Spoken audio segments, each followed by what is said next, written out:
my folks. Wait, hold on. They're supposed to. There we I knew you guys would be there. Give it up! Give it up! Yeah, no, they're there. They're still there. They're cooking. They're clapping. They're happy. They're happy to be here, and so am I. Good folks of the morning. Top of the Saturday to you.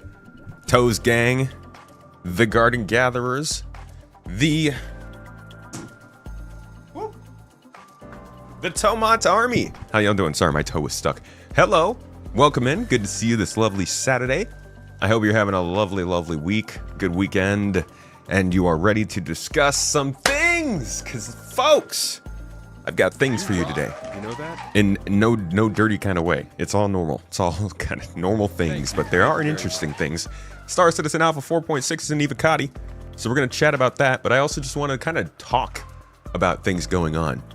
Because it's January. Januaries are weird. Baltzen, though, is starting us off here today. And let me say, if you weren't around for the New Year's Eve, you saw Baltzen was a Toes Gang mainstay. A man of the people. Baltzen is out here, lead specialist in GII. Keeping certifications aligned and specialists in order. I'm actually really excited. We've been working towards specialists being a big part of GII for like years. Kind of years. I mean, everything's been taking years. The specialist thing has been more of a focus the last like 6 to 8 months. And it's finally about to start happening. Thank you, Baltzen, for being part of that. Thanks for supporting the stream, my dude. And thanks for being here. That's a Toes Gang start for the day. Get your toes out, everybody. I can't even say stuff like that. Don't take that seriously, please. But actually, though, get them out. Because Baltzen's first on the board today. Thank you, my dude. The page file's not paging. But I'll tell you what, I'm not playing the game today, so I think we're doing okay. I have not had the time to sit down with my computer. I've been doing a bunch of video work this week. Just been trying to kind of get caught up, kind of ahead, to be honest. And taking care of all kinds of things. So I haven't actually done the page file thing. But I have looked into my computer, and let me tell you, the scene on my local drive, it's a battle zone, dude. It's like, oof. No, it's a bad one. So I have this folder where I've been saving all my saved videos, all my finished videos. Let me show you what the heck. I just want to show you what it looks like.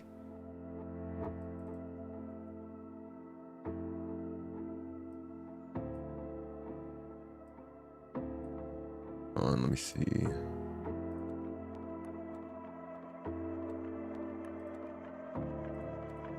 Yeah, here we go. Check this out. So this is a program that I used. Hopefully this isn't like putting out information that may lets you hack me. This is a program I use called Windows something star whatever, and it shows you it. I love this program because I have this problem, you might have it too, where you get a whole bunch of storage used in your drives and you can't tell. All you can do is Windows is find big storage files, right? You can't find a folder that has a lot of small files in it that's taking up a lot of space. So I use this program, really useful. It visualizes how much each file is taking. And this folder over here, this is my folder of finished videos. Actually, which one is this? Oh, that's the cruise. This is my folder of finished videos. You could just see, just every single one of them is like 3 gigabytes, 3 gigabytes, 3 gigabytes. But I keep them on my local disk here because it lets me edit with them in other videos in the future. But I've just been going through some of my drives, and I have been seeing how I can reallocate some stuff, and I'll get things figured out over the weekend. So the computer will be running better, I think. I'm imagining this has something to do with the drive filling up and page files shifting and all that jazz. Thank you guys for helping me walk through that tomorrow. Yesterday. It was not tomorrow. How's everybody been doing since last we saw each other? It's been such a long time. I missed you. I missed you. You been good? You had a good night? Who's in here? Who's dancing in here? Twitch is popping off this morning. Proud of y'all.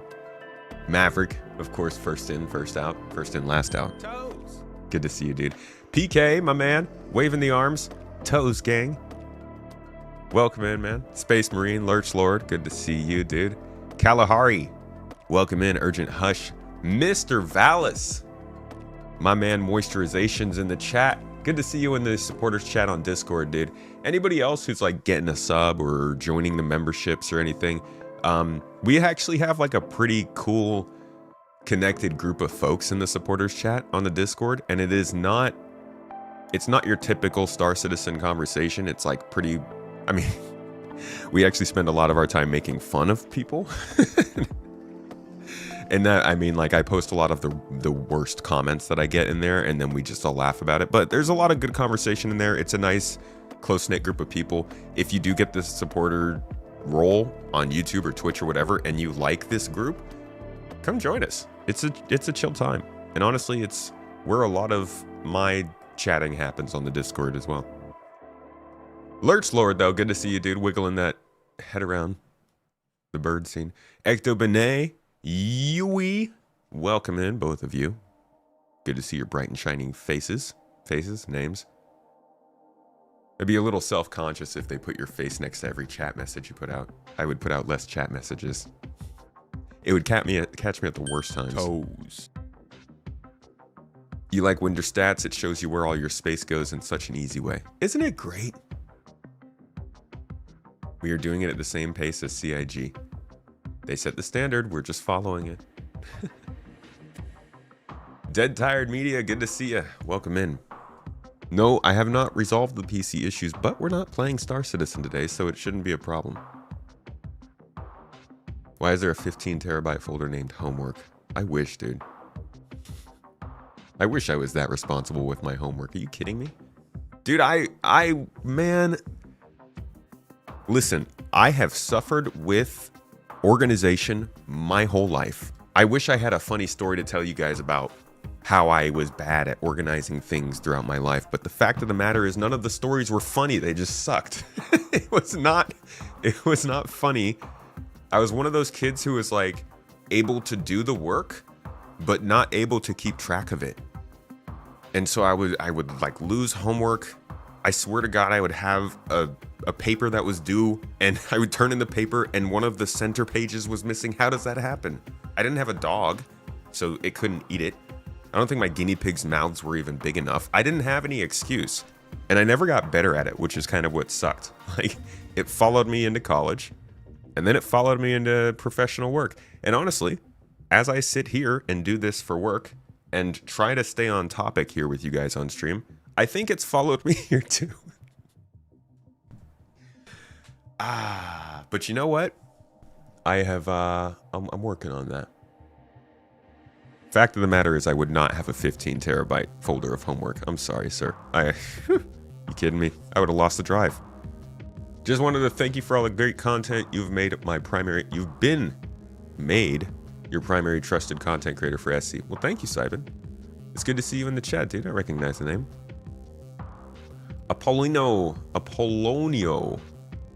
Welcome in, friend. Try Wiz Tree a lot faster than Winder Tree. Why are there so many trees?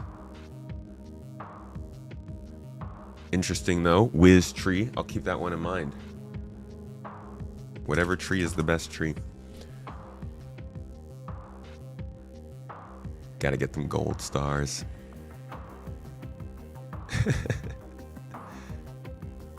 Somebody sub? Baltson subbed on Twitch too. My dude.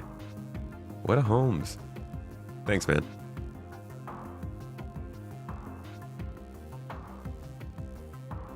Oh, that joke did go way over my head. Thanks for cueing me in on it though, PK. Why is my exposure so high? I look like a light bright. You guys remember those light brights? Whoop! That made me brighter. Let's go that way. Yeah, now I'm darker.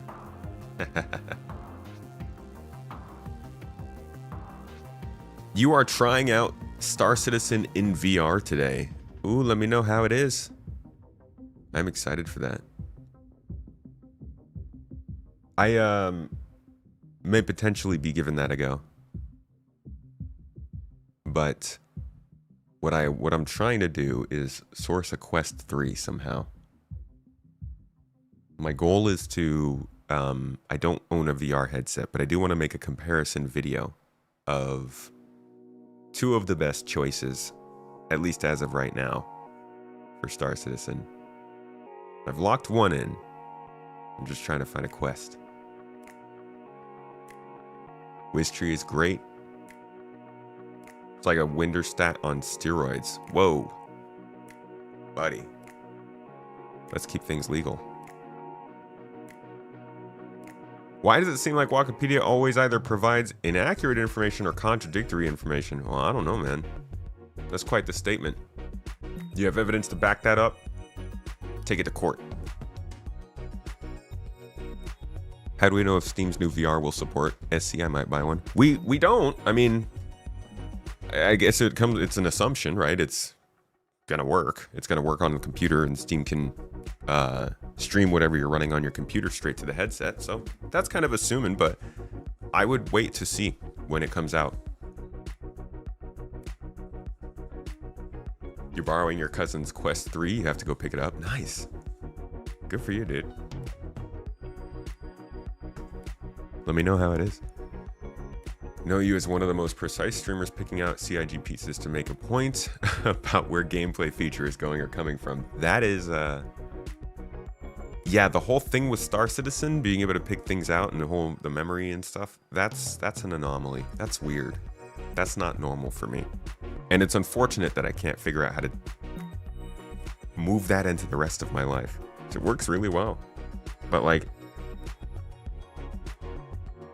I don't know, I was going to say how useful is it to know a whole bunch of stuff about a video game's development, but it's proven quite useful.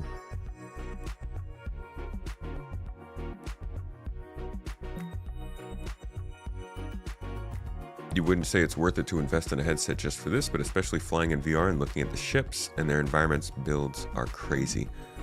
Yeah, I think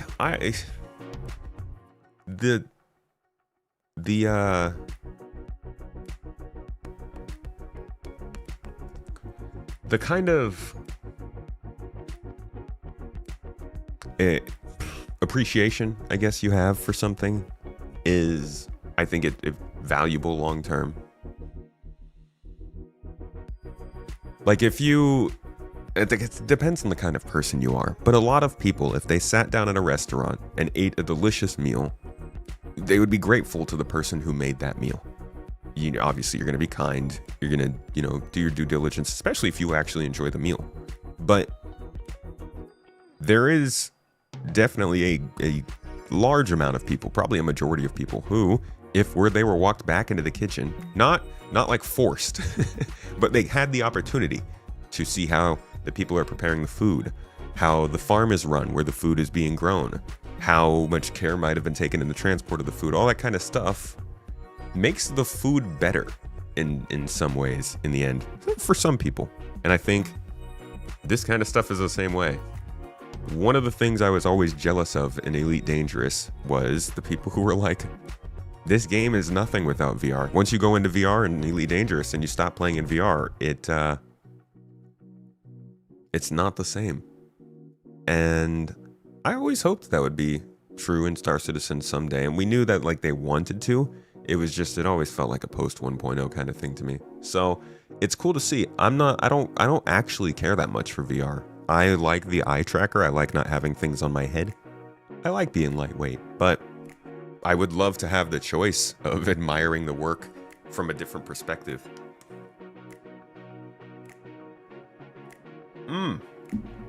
Oh, that's good water. You've seen devs correct what they say multiple times. I don't know. How's Mrs. T doing? She's good. I think she's talking to the fam right now. But she's good. She's good. She's on her feet today. Thank you for asking, man. She appreciates it. Waiting for the Steam frame, but the Quest 3 has been pretty fun to toy around with in SC. Any particular highlights, Fola?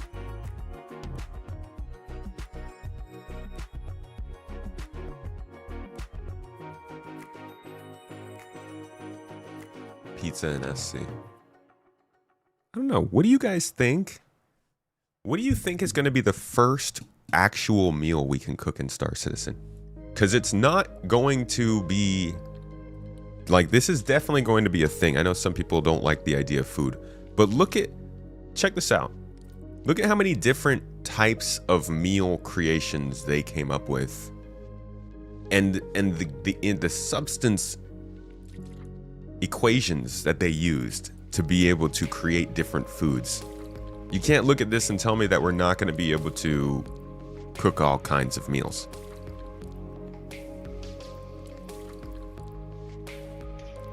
A hot dog? That's so easy. Well, maybe not if you have to actually make the hot dog. Current item recovery tier 0 is just like WoW, no looting main. When people come into chat with the same topic every time, man. It's like when you are an actor and you keep getting cast as the same person in every movie. It starts to stick. You don't want it to stick.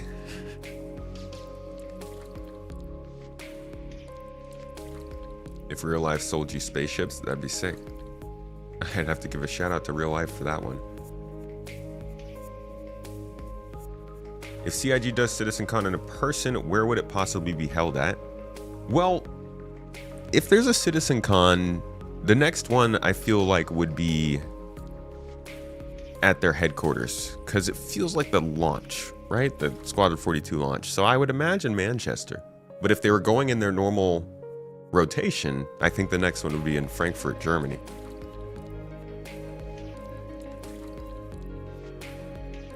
SC for flying ships is almost ready. FPS needs a lot of love. Big Matt, what do you think they need to do for FPS? Huevos rancheros.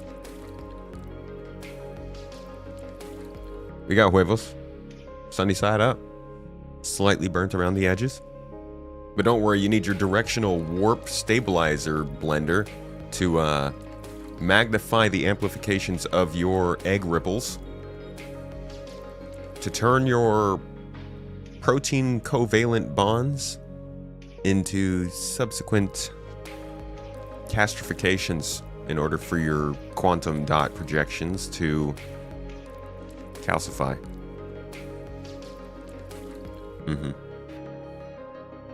Yes, kids in the back are like, it does not look like a good egg. But hey guys, they did figure out global illumination, okay? The eggs do look better now. This was a whole 8 years ago, I think. This was a whole 7 years ago. No, almost 8 years ago now. Have they done it in Montreal? No. They just got the Montreal studio just a couple years ago. Roast beef. I wonder if they even have a beef. The closest thing they must have to beef now is Space Cow, right? The Kawazi Grazer. So this is literally a 10-hour video of just food creation. This is on the official Star Citizen YouTube channel. You can go and find this if you'd like. It was released April 1st, 2018. Yes, indeed, it was April Fool's. But they took the time to upload this. I bet you they used the internet connection they used to send out builds of the game. Because a 10-hour YouTube video is, I guess they streamed it actually.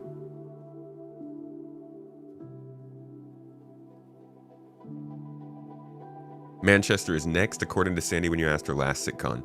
Wasn't last sitcon Manchester? Are they just going to always do it at Manchester? Honestly, that would make sense. That would make a ton of sense. Yeah. It would probably be much more cost effective to do it in the same place every year. Wow. Yeah, no kidding. Wow.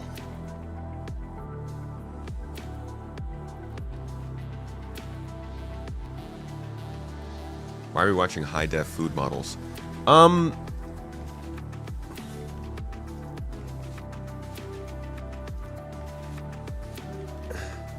know the thumbnail said ask me anything. Don't ask me that.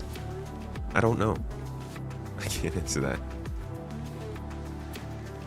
Do hope we get the MISC Raptor sometime in the next 2 years. It's gotta happen. If they're putting it on the referral reward ladder, it's gotta happen soon. You think it was due to Squadron 42 and that where CR and Sandy live right now? I could see it staying that way. I wouldn't be surprised. And honestly, I don't think they're gonna be moving back anytime soon. Most people are not making the move back right now.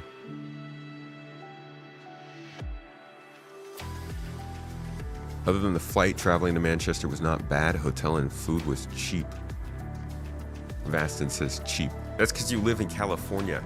It's not cheap to call Manchester cheap. How dare you, sir? For shame. Let's talk about the new update, yeah? Do I think we're gonna get some Origin-themed plungers when Hygiene comes out? Origin would never. Origin uses sonic wave dampeners to buffer out the poop particles and unclog the toilet with no contact whatsoever. You don't need to clean up after Origin. Origin cleans up after you. God damn! Hire me, Origin. I'll start on Monday. No, but really, I don't think Origin would stoop so low as to do plungers. I mean, I don't even think Origin would have a bidet. They're better than that.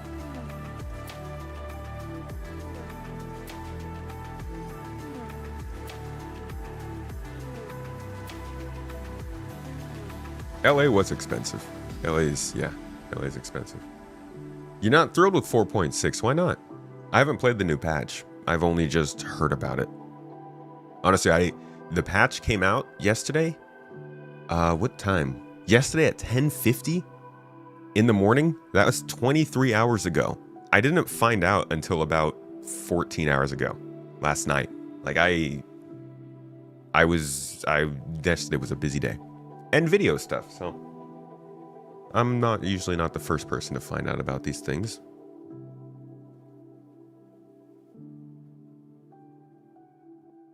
You think they need to poach X4 devs to help with the economy overhaul, so resources mean something, and BioWare devs for a good story? They very well might have. There are devs in their company in CIG from all over the industry. There are also CIG devs actually working over at X4.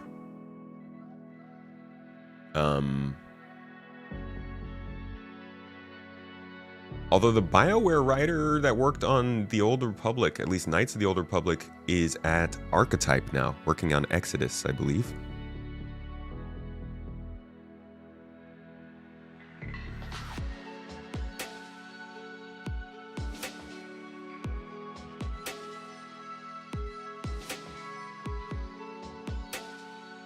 Need to be able to flush the gray water out if a pirate is trailing you close behind. Yeah, that's the top defense. All right, let's talk about 4.6, y'all.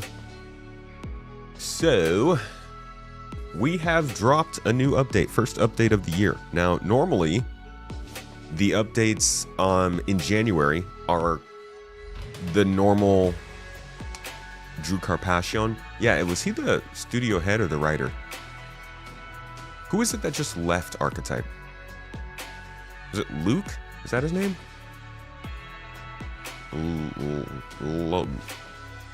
Lamy? Lois? I don't even remember.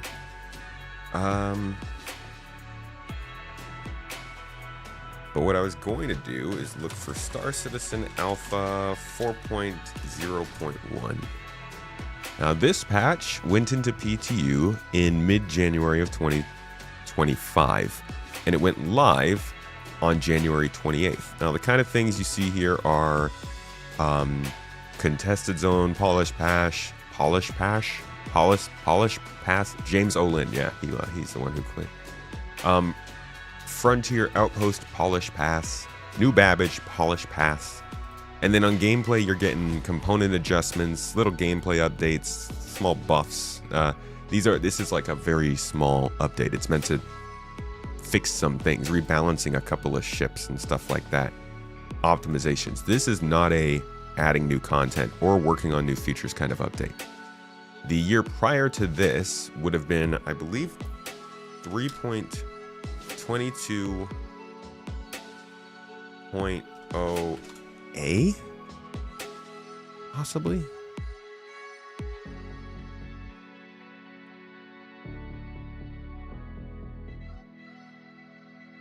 Yes. So this patch went out January 25th, 2024, around the same time, that last week of January, and I think went to PTU as well a couple weeks earlier. Again, if we look down here, we look at the feature updates planned. They have increased damage output to defense turrets, bounty ship cargo balance pass, and an audio pass on the Santakiai. Besides that, it's bug fixes. So the January patch, when there is one, is both not a major patch, right? This is a 3.22.0A, and this was a 4.0.1. It's not generally a major patch. They don't like to put a lot of stuff in it. But this year, we're seeing a full-on 4.6 major update being dropped in the beginning. Now, I think this is probably partially due to their having their monthly cadence already going from last year, so they don't have to spend as much time planning and getting things ready. They kind of already have work from last year ready to go for this. But I honestly, so far, it's not quite 4.6 level sized, right? And this is the first information drop, so I do think there's more coming. But I'm interested in understanding what their plans are for updates this year. If they drop 4.6 in January, when is 4.7 coming? Is that a March? Does that mean, are they going to do 4.8 for Invictus, or is that 4.72 kind of thing? I guess it's just another year of like, whatever happens is happening. But it is interesting that they're opening up with 4.6.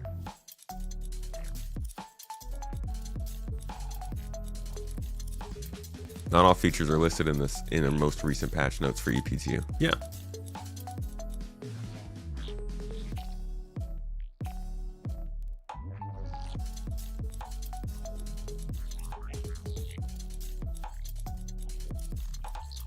Yeah, so the main focuses so far, as they've said, are stability and bug fixes, clearing the air event, and industrial mining and salvage missions, although these are not ready for testing and feedback. Even though it says they're the testing and feedback focus. They've also got plenty of bug fixes in here. 80, I believe. And they're not all the biggest, best. They're not the brightest. They're not the MVPs. Unfortunately, you're still going to fall through an elevator every once in a while. But they're getting, just like with the other January patches, it's got bug fixes. It has a little bit more content in it too. I think actually my highlight is the industrial mining and salvage missions. Now, this is not the focus as we've seen here, but there are some details about these missions. If you don't want to hear those details, I'm going to just mention them here briefly. You can mute me for the next like 30 seconds. It's not really revealing anything that new for Star Citizen, but basically they are giving us mining missions finally after I don't even know how long. I want to say April, maybe April of 2022. Possibly. It's been that long. But they're giving us mining missions so that we can finally, do some mining. Essentially, we can get July? March? This is it.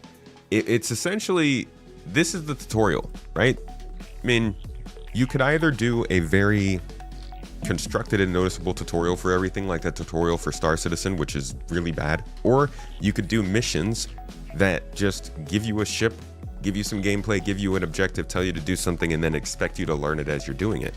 And we've gotten that for cargo hauling, for pew pew shoot guy in face, for pew pew shoot guy in ship butt, for salvaging, racing even gotten it. So it's really nice that they're finally putting it out into mining. Because if you go all the way back to, what is this, March of 2023? They mention here that they were working on mining missions. They were developing mission text for several upcoming mission types, including salvage, investigation, mining, and some other new ones yet to be announced. The mining never showed up, never materialized. And that was always kind of like a question for a lot of people. Why is mining, the one that has been around for the longest, not getting missions? So it's good that they're finally coming in this patch.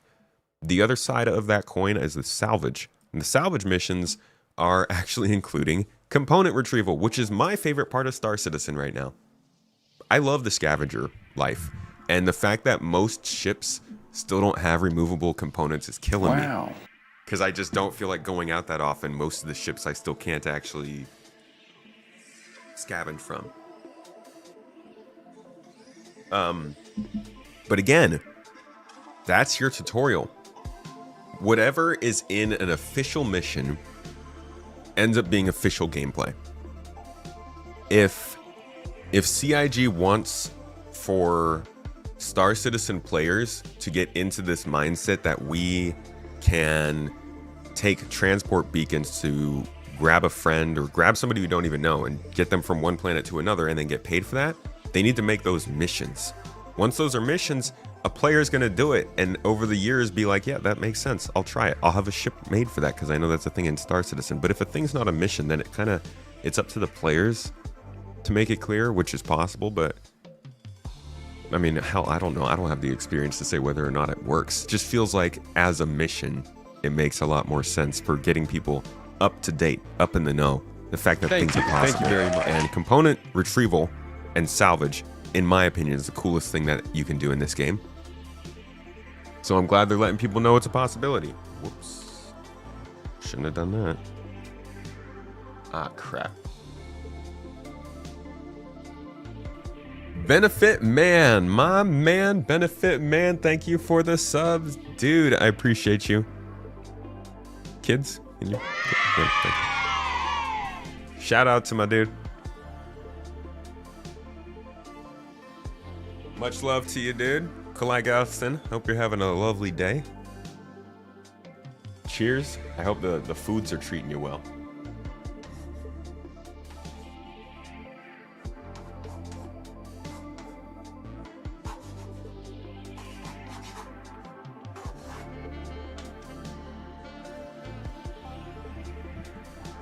You're hearing that you don't keep the materials mined just to pay out from doing it. Yeah, that makes sense. That seems like how they're doing all of the missions.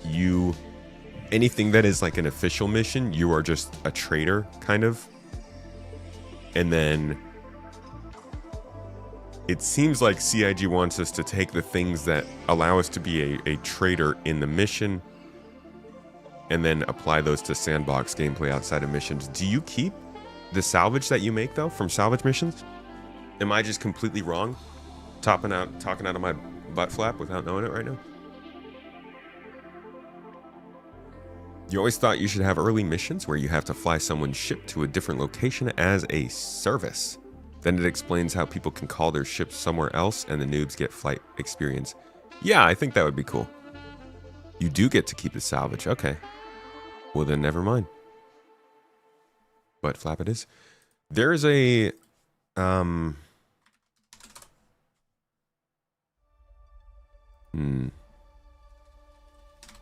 They actually talk about how they wanted to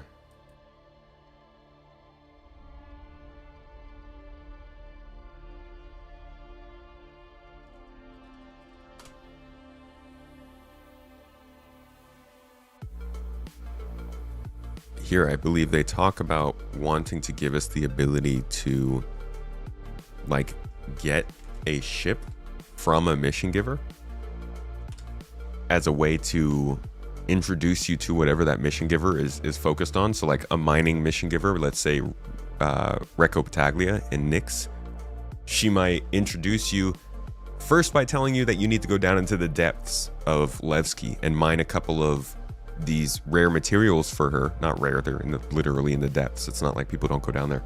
But to mine something from her local area with the FPS tool, bring it back to her, you unlock a new mission. Now that mission, she's like, okay, there's a golem in the hangar. Go take it out to the local asteroid belt and mine that. And like that's kind of the progression that they want to walk you through for getting to learn new professions in Star Citizen.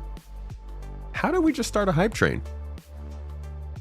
There's not even nobody even did anything except Benefit Man did the subs, but that was 3 minutes ago. Either way, thank you, Benefit Man and Baltzen, I guess, for the surprise hype train.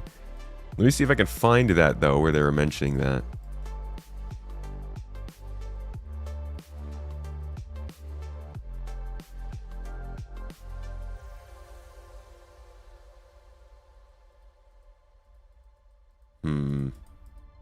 No, I don't think I'm gonna find that. Let me think. Give you.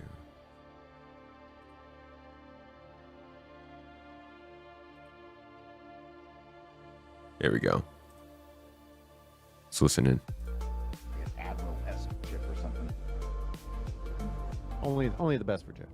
I know, right? No, I am unable. It's to freaking just quiet. Can you hear that? rain fire down on innocent people, right? Not For yet. a little while, you'll soon clear the green zone. All right, 30 degrees to your right, nerd, and just keep going. That's Detox. You guys hear Detox in playing with CIG? This is back in, this is a while ago, 2016, 2019. So what we're looking for here is the rooftop that Pacheco sent you to collect the ship that she's landing in. And we did that because some players don't have ships that can put cargo in them at all. So, you know, you're here to carry one box, perhaps get greedy. So we Yep. give you a cutlass. Yeah, it gives you a ship with plenty of space to risk your skin for more boxes. No, You should just see a cutlass there parked up on the landing pad to your right. It's about 90 degrees to your right now, nerd. toads. Straight ahead. There's a landing pad beyond to your left. 20 degrees left. I thought they actually explain why they're going to get the ship, like how she's giving it to them. The seas because they never, you know, and we wipe so often, obviously. Yeah, they're to pretty build your quiet. way I would have to change the up to browsers. those, I don't think it's even worth could be it. quite difficult in that time. So these prerequisites are really just virtue and reliability. Virtue is you can knock down by doing just by killing people basically, or by doing bad missions. Being naughty. Yeah. Whereas making it go up is a lot more difficult because you have to kind of do missions that you can't. It's very. I guess video games are bad for this, but it's hard to do good things and be rewarded for those. Like, you know, it's really easy to go around slapping people. Just or like real whatever. life. Yeah, exactly. Like, so anyway, for this particular one, we've been, you know, fairly generous, and we allow you to accept this mission, like all the way down to extremely bad.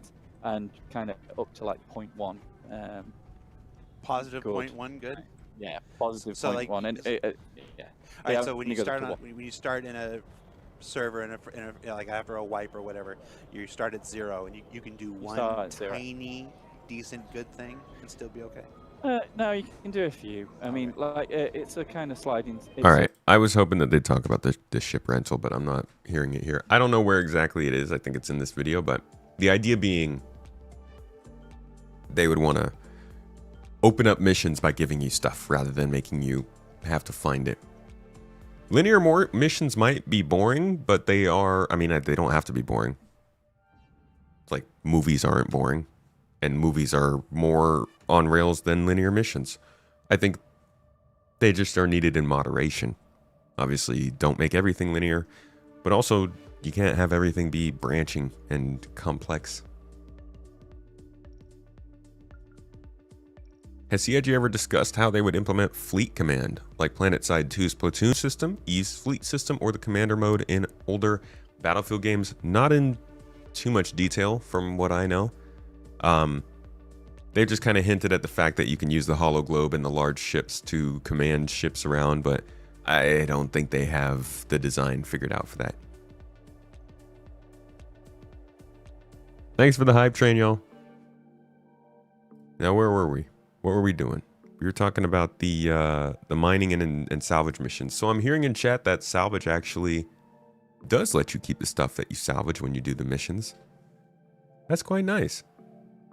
So I guess I'll be interested to see why the mining one does not, or if they're going to change that. They pay you for the collection of the minables. I wonder if that has something to do with the fact that I mean, you would still be able to keep them and refine them. I don't know.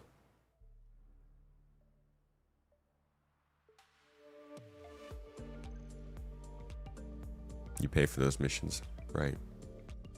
So the other thing that so far is in 4.6 here is the clearing the air event. Yeah. Let me read this one out to you guys.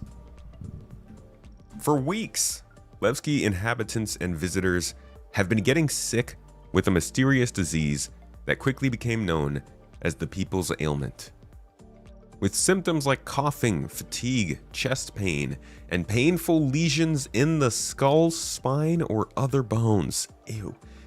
It wasn't until an autopsy was performed following the death of a maintenance engineer, Samuel Molina, that cause was discovered.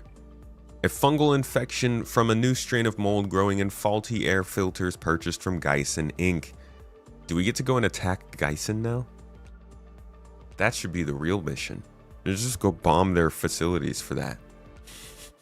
The so-called Molina mold, wow, honestly, I'm not sure I'd want it to be named after me, has proved resistant to standard antifungal treatments and has been spreading unabated through Levski, causing more people fall ill. However, with the death toll rising to double digits and affecting residents in the near neighboring Stanton system, a whole freaking jump point away, just cut off the jump point from these f***ing normies and nicks. We don't need their disgusting germs in Stanton. Gross. The UEE, the valiant UEE, the saviors of your life, the freaking deliverers of your children. Bless the UEE. They've stepped in to help, not because they want control over Nix 1. No, but because they care about the people of Nix. And under their guidance, CureLife has been developing a targeted antifungal treatment, and Geisen Inc. has begun working on manufacturing replacement filters. No, let's just bomb them. Why do we give them a second chance? To assist with the effort, contractors in Stanton are being hired to track down biological samples, deliver needed resources for both the treatment and filters, and ship the finished results to Levski. Okay. Not bad, not bad. Pretty cool so far. Sounds like a solid medical-focused event that's meant to drive you through logistics and make you think about, you know, the logistics of medical treatment in a disaster situation, which I honestly think is a fairly original idea. It's pretty cool. Unfortunately, criminals in Nix, like the Moraine and Claw Salamanders, are trying to take advantage of the situation by hijacking delivery ships and ransoming victims of the Molina mold. Now, I'm not really one to complain about combat being put into everything. I'm a combat player. You know me. I love a looty loot. But I feel like this could have not taken this angle. I think this event, this could have been a chance to just focus on logistics and like an effort. I was really actually hoping that this was going to be the introduction of the depths, not the municipal works, which are instanced, but the depths above them are still like a sandbox open world location. I was hoping it was going to be a chance for us to have to go down there and like mine away the fungus nodes or something and dispose of the goods, or not the goods, the bads, I guess.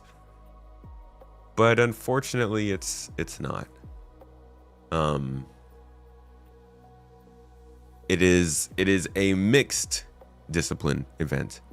They go on to say here, while mercenaries are being hired to protect shipping lanes and rescue victims, it remains to be seen if the fungus will be stopped in time, or will the outlaws' attempts to stymie relief efforts cause further deaths. Why are they...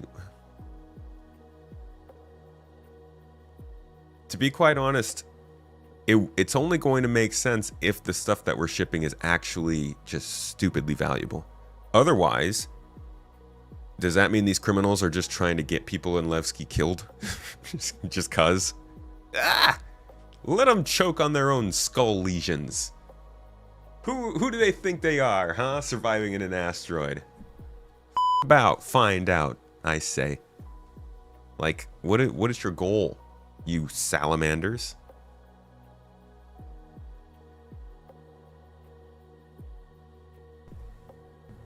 Do I think we will get the new inventory with 4.6? No. I think the new inventory is going to be showing up in the preview channel before we see it come into a live patch.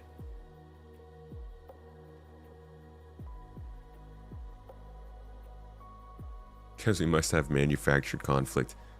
Look, I fully understand that Star Citizen is a dangerous universe. And Nyx is a backwater system. But I think it needs to start being they need to start being more pointed about it. They are really starting to give people the sense that everything about Star Citizen is just dangerous. To an extent, that's true, but it's not like it's like children exist. If there are just attacks going on everywhere at all times, how are children ever safe? You can actually go to their old star map, which is really nice. It's better than their new star map in the game, at least. And I hope it does it. Is it broken? Does it not work anymore? Yikes! I just said it was good. Come on, don't embarrass me, dude. Bro, come on, load. What are you doing? Hold on, let's see if it opens in Edge. Gross. Oh, look! The last time I was using this web browser, I was literally using it to open the Arc Star map. We love you, Google Chrome, you piece of shit. All right.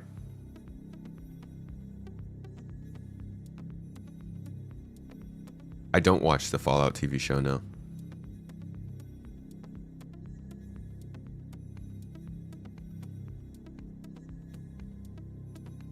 But in my defense, they show us plenty of peaceful and happy stuff going on. Like the whole 890 jump commercial.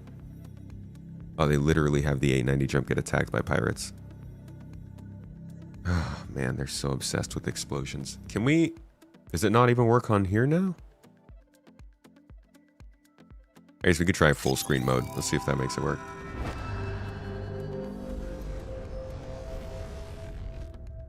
Which is based off of Chrome.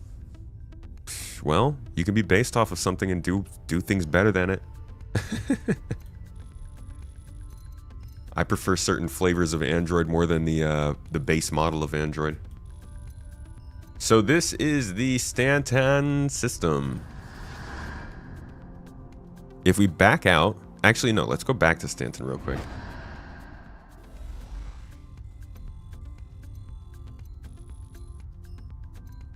Check this out. Population map. This is where everybody lives in the Stanton system. Yes, that does mean there are people living out. No, this isn't where everyone lives, but this is where people generally are. So obviously there are trade routes between the different stars or planets, the moons between said planets, and the jump points and the different planets. You can see that there's a lot of traffic, particularly around ArcWarp and around Crusader, and a decent amount coming out to Microtech, but mostly around these three central planets, with Microtech getting a smaller amount. There's actually no traffic out to the jump points. Except right here. Hey, I'll be right back, folks.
All right. Hello.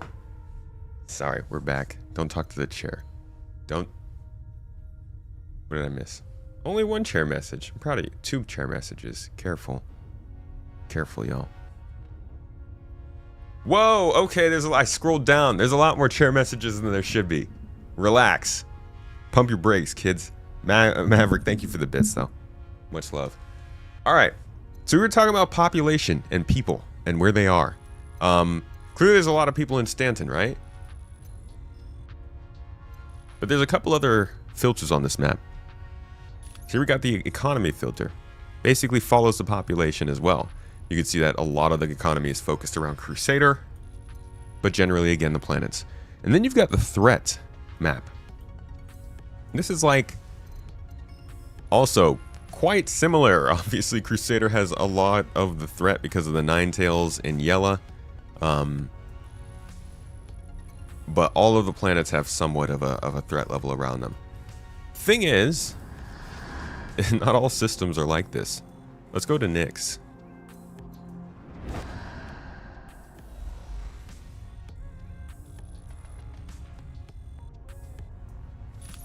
So we got the population map. Tons and tons of people in Nyx, dude. Look at that. Wowzers. There's like nobody out here at Nyx 3. That's crazy. A few people at Nyx 1, a couple people at Nyx 2, and most of the folks out at Delamar. The economy is mostly the same way. Concentrations around the planets in Delamar. I mean, it's self-explanatory. The threat level actually is pretty high. I would say the threat level is higher than the other two. Right? Look at this. Nyx 1 has no economy or no population plan, but a large amount of threat. So, like, maybe having an event in Nyx and dealing with pirates trying to hack everything and take everything away is not that crazy. But perhaps we need to get the Castra system sooner than I was saying, because oh my god. Could really use some more stuff where there aren't constant attacks going on. Here's the Pyro system. As you can imagine, a bit more of a threat. Surprised how many people are out at Terminus. But yeah, the Pyro system and Pyro 5. Terminus and Pyro 5 have a lot of stuff going on. Even though there's a small population. So you can check this map out. It's pretty cool. Tells you a lot of details. None of them are considered to be fully accurate.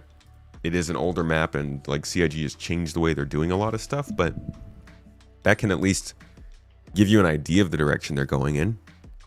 And, you know, from that map, it makes sense that things are getting attacked as they get shipped into Nyx. I just think that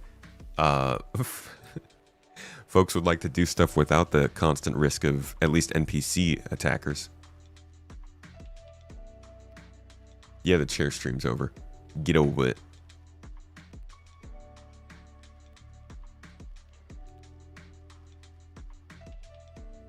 They will have to introduce some kind of market where players have input too, otherwise websites will always rule. You mean some kind of market like a UI? What's up, Red Rabbit?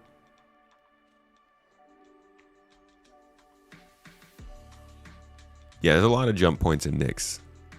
Nyx is actually a pretty connective system. Funny enough, though, it does not connect with Stanton, usually. Does it show the relative position of Vandul territory? I think so. That stuff's not real time, no. That's all lore.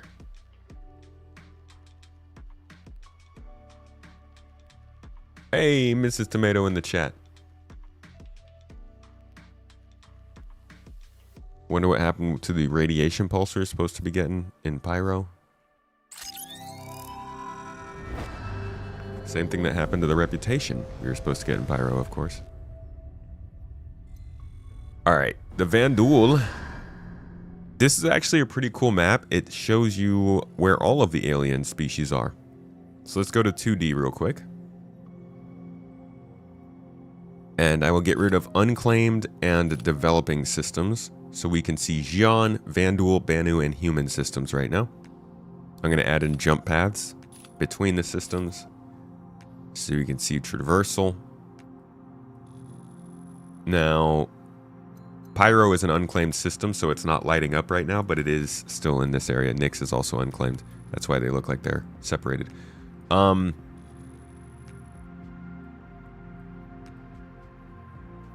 So here is Vanduul space. The red... These red diamonds over here are the Vanduul systems. You can see that they're all concentrated over on this side of human space. Human space is kind of in the middle here. And then over on this side of human space, you have Banu systems. Not very many of them, just 3. Oh no, there's one more all the way up here. And then over on this side of human space, you have Xi'an systems. Quite a few more.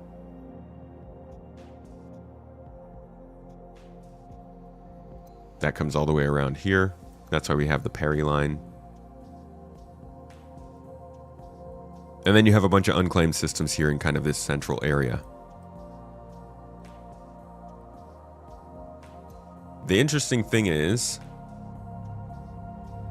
as you can see here, even if I engage all of the other jump point tunnels, which connect us to all of the Xi'an, like look at all of the Xi'an systems except for these 3. All of the Banu systems, most of the unclaimed systems, we can connect to all of them. Vanduul systems, for the most part, are completely unnavigable for us. We've never been out here. And we don't know how to get out here. Some of these systems are ours. Caliban, Virgil, Orion. These are systems that we lived in, but they kicked us out. These back systems we've never been to. And the theory is that there's some other human, or not human, but some other alien race out here, possibly the Kurthak, that are pushing against the Vanduul in these systems slowly in this direction towards human space. And that's why we are experiencing a conflict out here, because they don't have anywhere else to go. But honestly, I think they could be a little bit more friendly about it.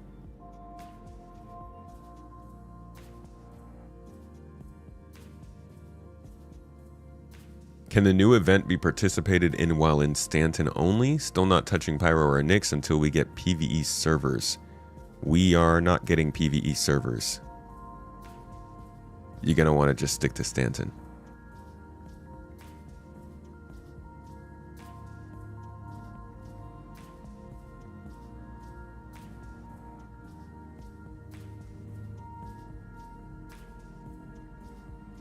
Looks like they're adopting the Eve map, and that's a good thing. What's the Eve map?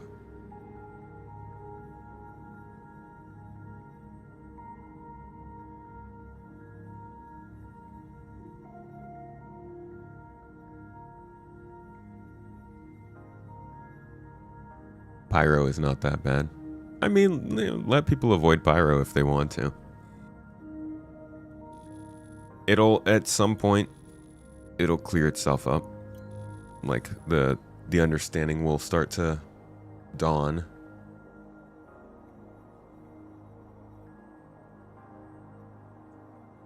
You get more trouble in Stanton in your experience? I certainly don't think that Stanton has any more incentive for people to not mess you up than in Pyro right now, unfortunately. Stanton security is not super reliable.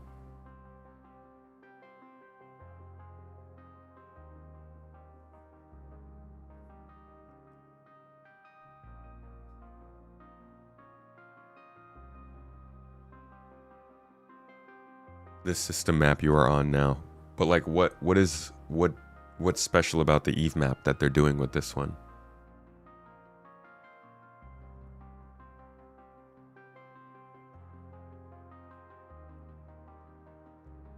How many SU does the new Apollo cargo variant have? Bro, what?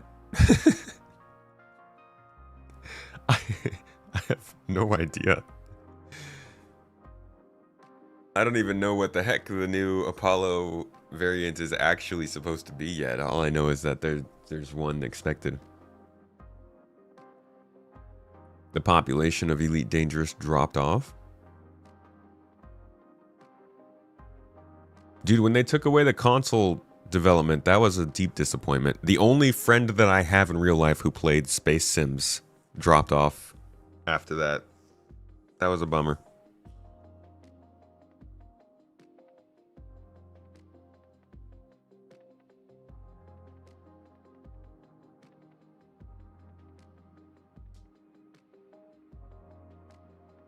Thought there was a leak. Oh no, this is all the patch notes. When do you think we're gonna have Genesis? Genesis? I'm thinking summer. Genesis seems like a summer kind of thing, doesn't it? Genesis, Exorcist, Leviathan, Do the Right Thing. The 4 books of the Holy Stanton Bible. I know somebody's got to know that reference. I know Vasson knows that reference if he's in chat.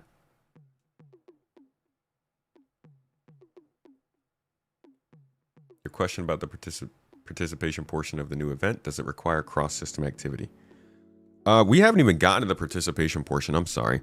So, besides all the different types of missions there are, they have milestone missions, where you complete a certain amount of specific mission types, and then it gives you a certain mission. So after 25 hauling type missions completed, the player will receive a VIP urgent care transport where they have to take a singular cryopod with the VIP all the way to Microtech for healing. After 25 combat missions, an exclusive target appears from the Moraine gang for the player to take out. And after 50 combat missions, a sick VIP on cryo was stolen by a pyro gang and is being held for ransom. I'm not entirely sure why they do 25 hauling, 25 combat, and 50 combat. Rather than like 25 transport, 25 combat. I guess 50 combat, why not? It's like these are the two that matter. But I really think that these 25 hauling type missions should include the courier. I hope it does. They say hauling, which is a specific word compared to courier. But I think those two should be combined. What this tells me though is that this is literally just them adding some special stuff to normal missions. These are just normal missions and they're just putting some extra narrative on them to give them something to put out in 4.6. That's ultimately why this makes it feel like it's not really a 4.6, because this is not expanding on content. It's more kind of just rebranding it. But we'll see what else comes in this patch, because you know, this isn't all of it. I know we got incredibly off topic today. It was a good conversation, but this has been kind of just like a deep dive into the 2 things we know about so far coming to the update. I'm not sure how useful that was.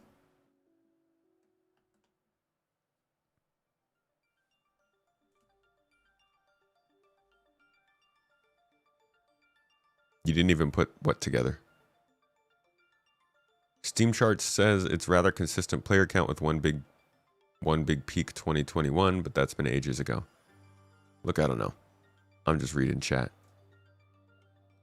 I know that my friend stopped playing Elite Dangerous, and I know that there was a big old bump in 2022. It might have been 2021. Whenever Odyssey came out, there was a big bump of people coming over to Star Citizen. After that, don't know how it balanced out long term, but I unfortunately lost the few friends that were interested in it.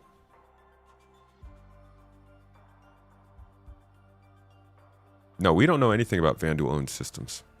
They're kind of nomadic too, so they don't even really stay in those systems.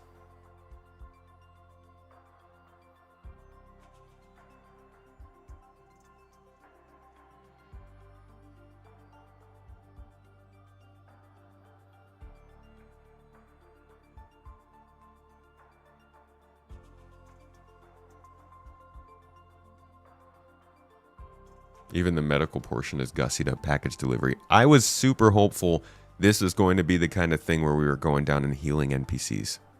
Somewhere. Anywhere. Oh, you didn't get the reference to the Bible. It was from Psych. It was one of my favorite TV shows.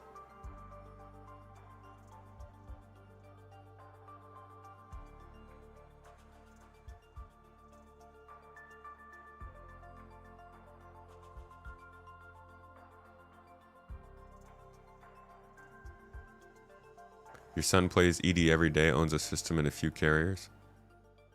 That's good. I'm glad he enjoys it. It's okay you moved from ED to SC with 4.0 and Mr. Tomato is to blame for it. They don't settle there, they're like the Mongols always on the move. If the portrayal of Terra is still correct in the star map, Terra 3 is 50% water and 50% land mass. One part of the planet is just water. Yeah, I'm guessing it's probably a little inaccurate.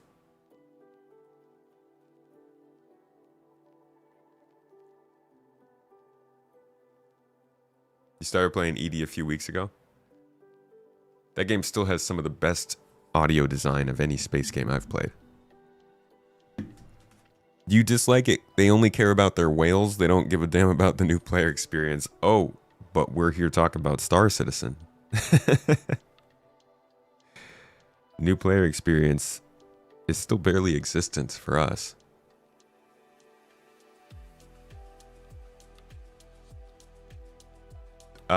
The lamp low light amplification mode is indeed in the 4.6 Evocati. This will allow us to see at night. It is finally Star Citizen's version of night vision, but it's being applied only to ship cockpit glass.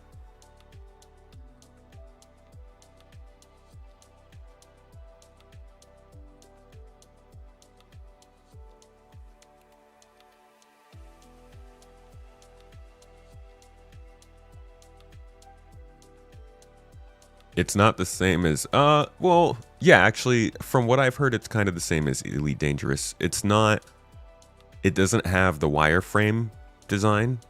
It's just a light, like, the way I understand it, they actually changed the way that the light passes through the glass. So it doesn't just change your ability to see through it, it changes what the glass does to light that passes through it, if that makes any sense. So I think it literally just applies some filter to everything you're seeing. Maybe that's as simple as just applying a filter. It's just glass, right? But it's not actually putting anything on the overlay itself, from what I understand. Now we just need landing cameras. I think we need the 3D, that 3D overlay that we used to have, that we no longer have. It is like the scopes on weapons, yes, but I hear it's cleaner. I haven't seen it myself.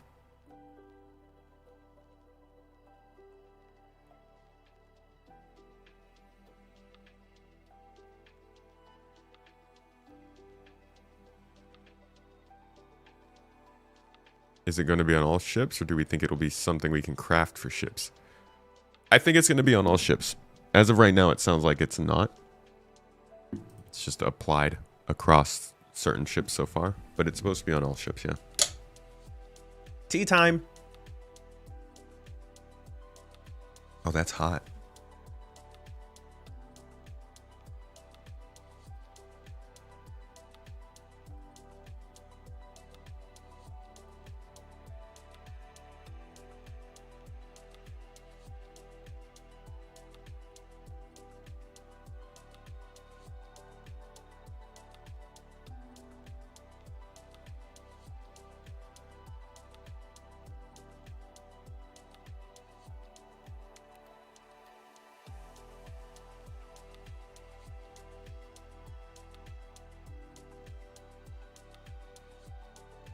Landing cameras and navigation lights around hangars and assigned pads. Collision lights on vehicles. I'd much prefer a 3D overlay than landing cameras. I think landing cameras will be a little disorienting. And you gotta know what's above you just as much as below.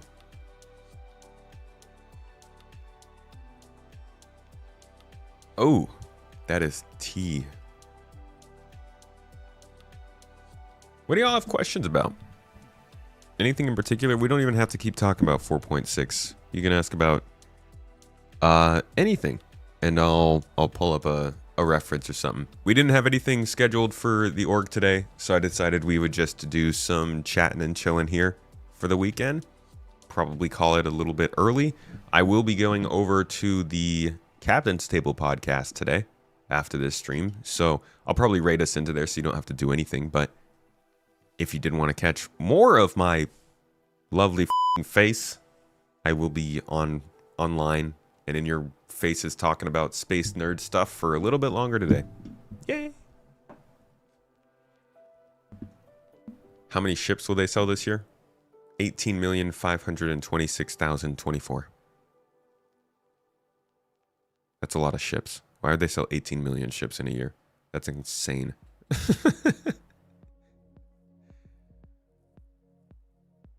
Can I show the old 3D landing overlay thing? Yeah, that's easy enough.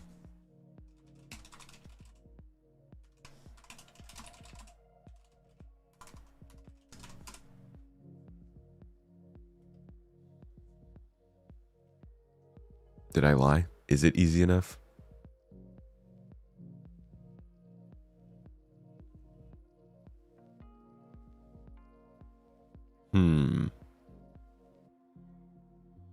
Thank you. Thank you very much. Oh, shoot. Anonymous. Who's anonymous out in chat dropping all them subs over here? Can we get a bam, bam, bam? Thank you. Thank you, friend. Anonymous.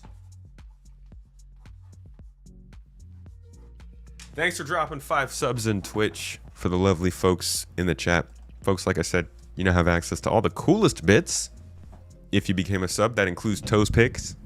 Just kidding, it doesn't include Toes Picks. That's on Only Toes. Let's see if we can find the overlay through the 3D landing overlay. Yeah, maybe that'll make it come up. Dude, there's so many ads. It's just freaking ads and shorts. Stop showing me f***ing shorts. I'm so sick of getting so... Like, when you go onto the front page of YouTube, it's basically half shorts now. Why do I care about shorts when I'm on the desktop? What are they doing?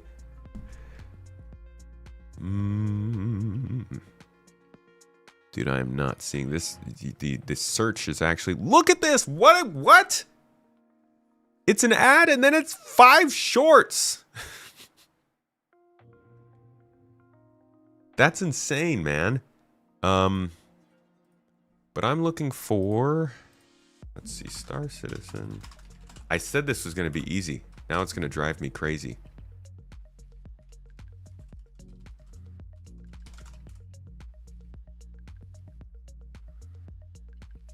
Here we go.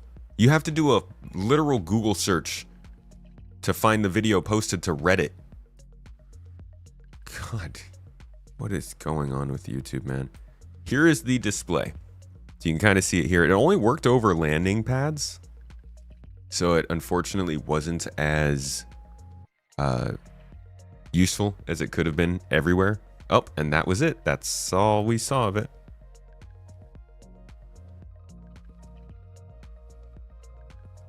Yeah, that's the best I can do.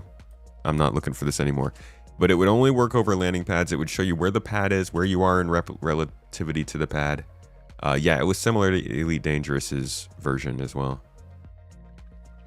But unfortunately, it got taken out in 3.0 all the way back in 2017. And we have not had anything like it since.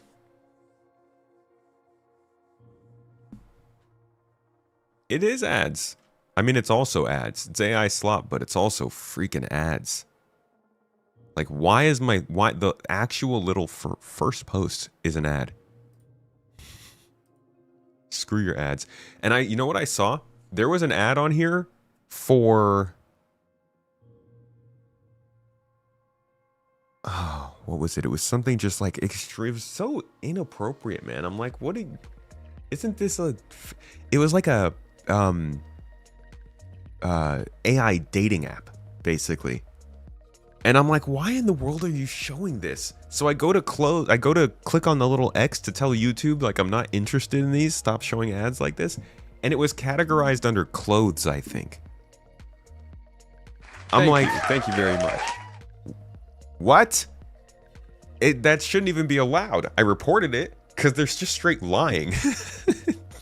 They're like, yeah, no, this is a clothes ad. No, it's definitely not. There is a lack of clothes there. Moo Daddy. Thank you for the subs, my dude. Also a homie. Not quite anonymous, but still. The kids are cheering. Appreciate you, buddy. You're going on the next side of the board. My man's on the toes gang. Gamers don't date. We don't even freaking talk to each other, dude. What do you mean, friendship? What is this friends list you're speaking of? Use Brave browser and you don't get any of these ads and crap. If it has ads, you don't use it or watch it. Down with the ads. To be honest, I'm a solid believer of the fact that we should be just paying for stuff more.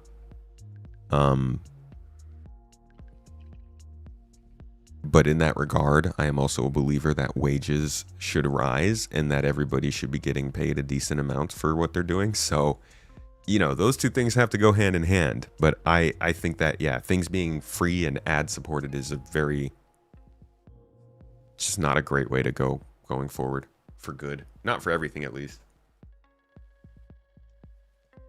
We have to watch a lot of ads on your videos. Yeah, it ain't great.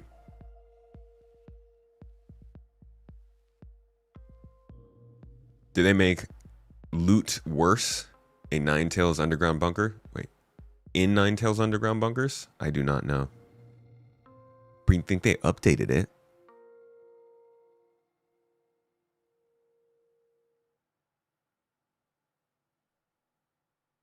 You had to report one this morning on YouTube because it was advertising slingshots, which are classed as dangerous weapons over here.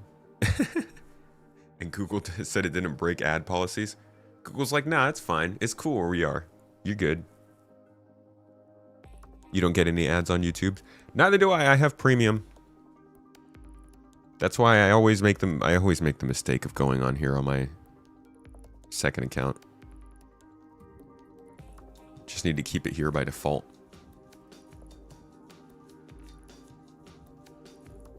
Even then, they still just exploded. Absolutely exploded the size of these thumbnails. So you still get a lot less suggestions, which is kind of a bummer. Like, I get 6 videos. Dude, the freaking Morrow tour. Wait, take me back. Take me back.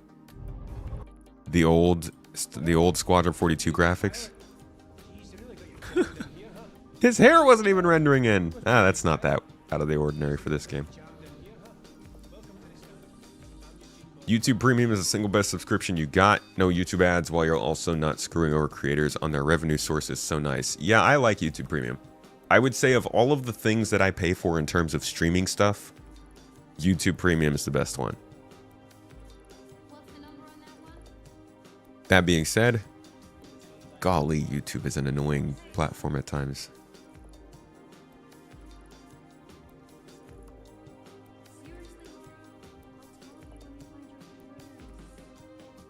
And the ad interrupted the stream just now.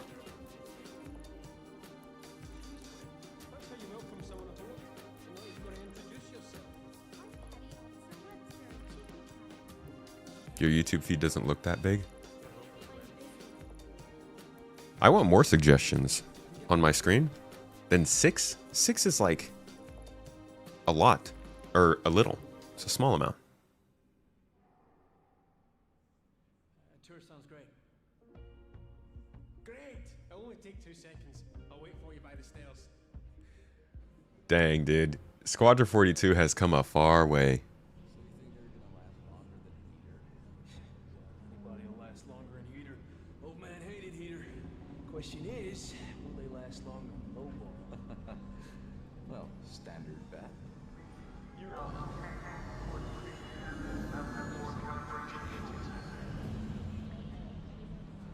I'm still grandfathered in from the old Google Play All Access music service. They launched it in 2014 and I got in at like $7, $8 a month. And then it has the YouTube Premium packaged in, so I just never canceled it.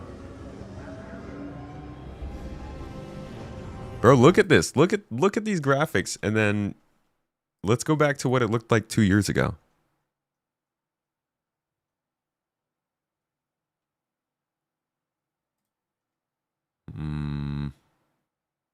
They don't make it easy to find on here.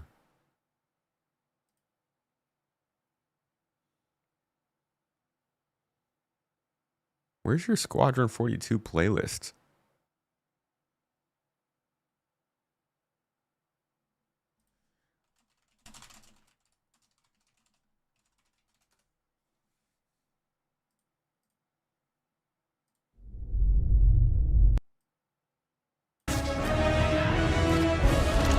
So loud. Chill. I could have pulled this off. Been good. Extra ice pack. I would have never thought. It's during Steve Bender's segment. Where appropriate. Here's Dave. Steve's more Great towards the mocap. end. Prep bay for takeoff.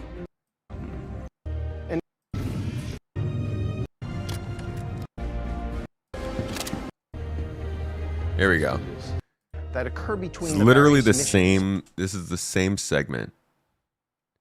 You can see just how much it has improved visual and honestly audio wise. Now they drum this one up a little bit because it's got music and stuff going on. It's made up for CitizenCon. They got a lot better at their marketing videos, but this is a 2015 to 2023. This is an 8-year difference in presentations of the Idris hangar. It'll only take 2 seconds. This one I'll wait first. for you by the stairs. All good. So you think they're gonna last longer than heater? Anybody will last longer than heater. Old man hated heater. Question is, will they last longer than lowball? Well, standard bet. You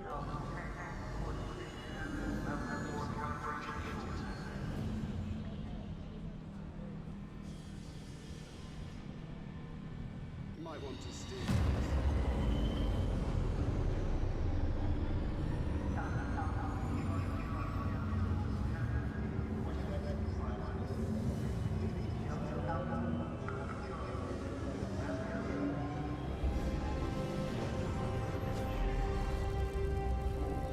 All set. Let's go. Sorry about before. Web's great at her job. She takes a little while to warm up. All right.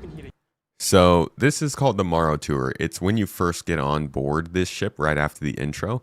We don't actually see it yet, but this still gives us at least a look at what the Idris hangar looks like in comparison. And getting It's the changed quite a behaviors bit. implemented across all of its chapters. Here we're dialing in the hangar to make it as immersive and believable an experience as possible. That'll do it. Done. Okay. All right. Let's do this. I have to switch out some of the interchange from the hangar deck. We're getting a weird airflow.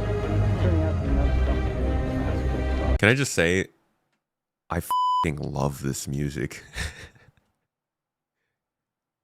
Jeff Zanelli, dude, one of the best things they've done for both these games are the composers. Man, I'm in love with this song. We're getting a weird airflow.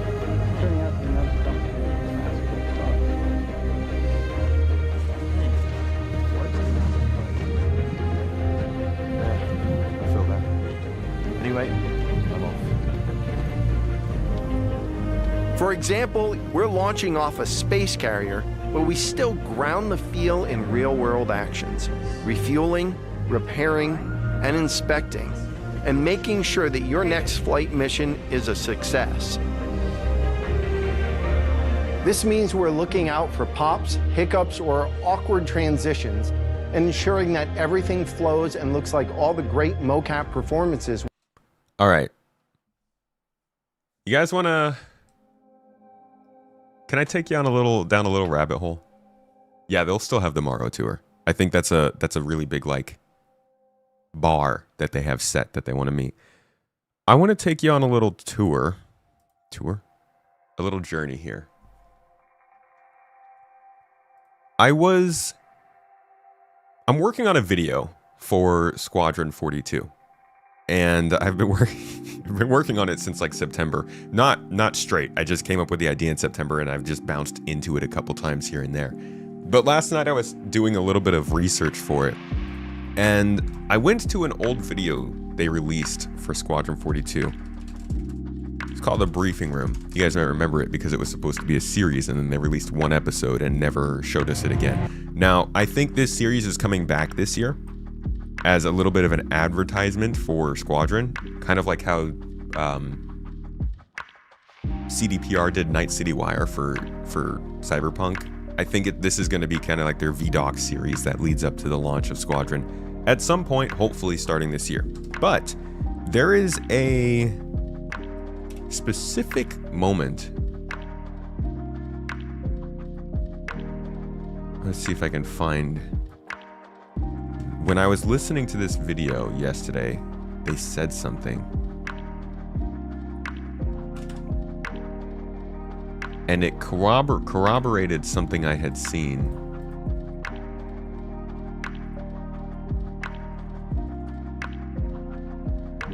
Let's see.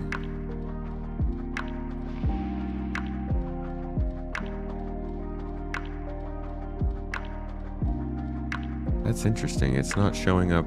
I'm not seeing the...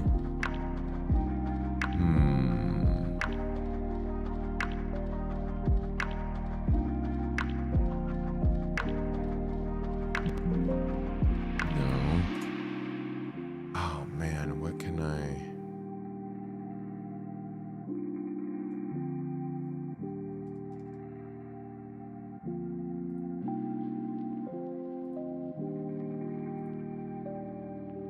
Unfortunately, I actually think I might not be able to find the reference. We might have to just like go through this whole video to find it. Oh no.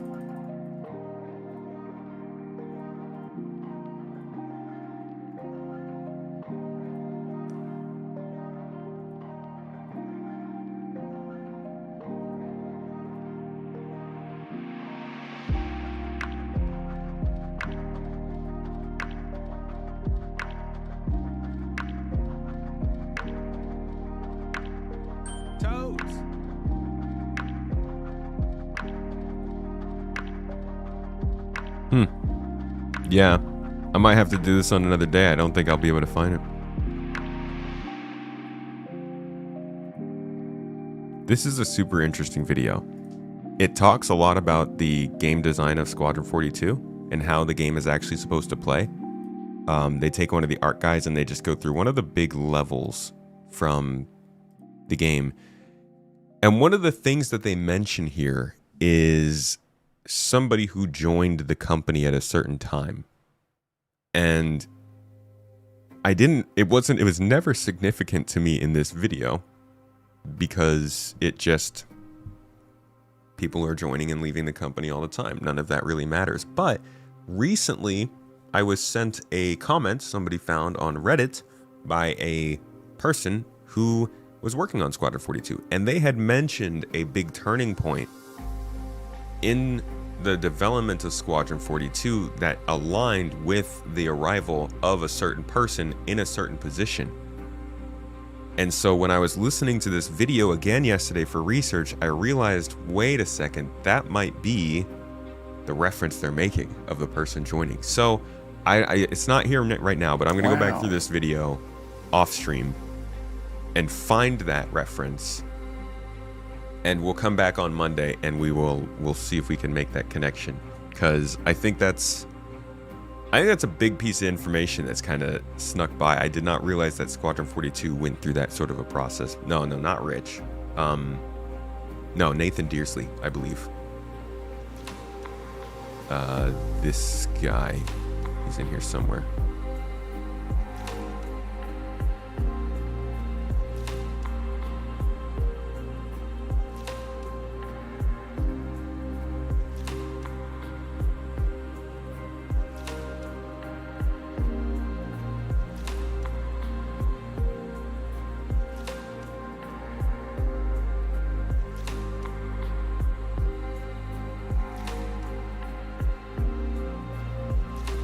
is that?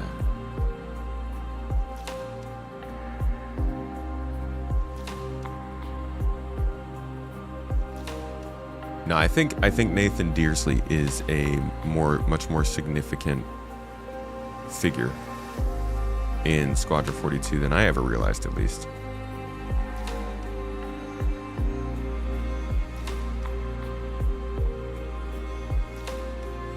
Briefing room really is one of the most slept on info dumps. Only got bad reactions when it dropped, but checking back on it now, it really has an insane amount of important and good info. Lycos, you're the one who, I think you're the one who turned me back onto it last year to look back at it. And then I listened to it and I'm like, bro, what? The amount of stuff that they talk about in this video that explains the way that Squadron 42 plays. If Squadron 42 works the way that they described in this video with the quality that we've seen, that's pretty crazy. Nathan shows up towards the end with art. Right, he's talking about all this stuff. Fast and identifying any. This is him. That's gonna hurt in the morning. As we continue to focus on the quality experience, we've been working closely with our art teams, and it's been exciting to see their environments come to life alongside us. So that's Steve Bender. While animation and design have been populated in locations, This polish guy. phase for my. The art director. While animation and design have been populated in locations. I freaking swear he's mentioned in here. But I can't find it.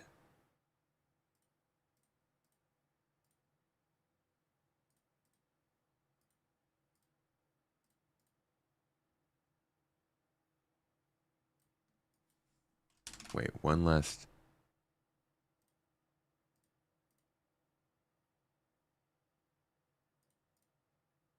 No. No, I'll find it another time. Either way, this is a fun video to watch. And I think it does, if you wanted to see the original or the new updated version of that shot of Morrow at the Morrow tour. They've got one here. Pledge. Oh, wait. No, there was another thing. Haha. Okay, there was another thing that I found during this video.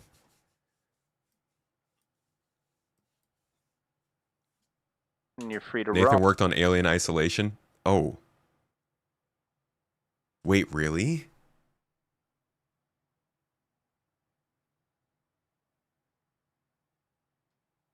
That makes so much sense. He worked on... I mean, look at this. On this, like... That opens up... Actually one... I could actually... The video... Looking at the block out... That location. Where's that room? Let me see if I can find it in the trailer here.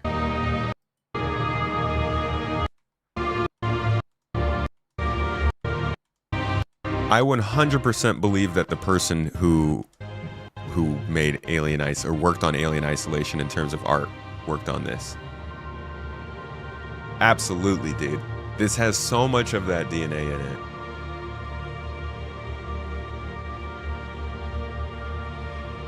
That also makes sense because he loves the Reclaimer.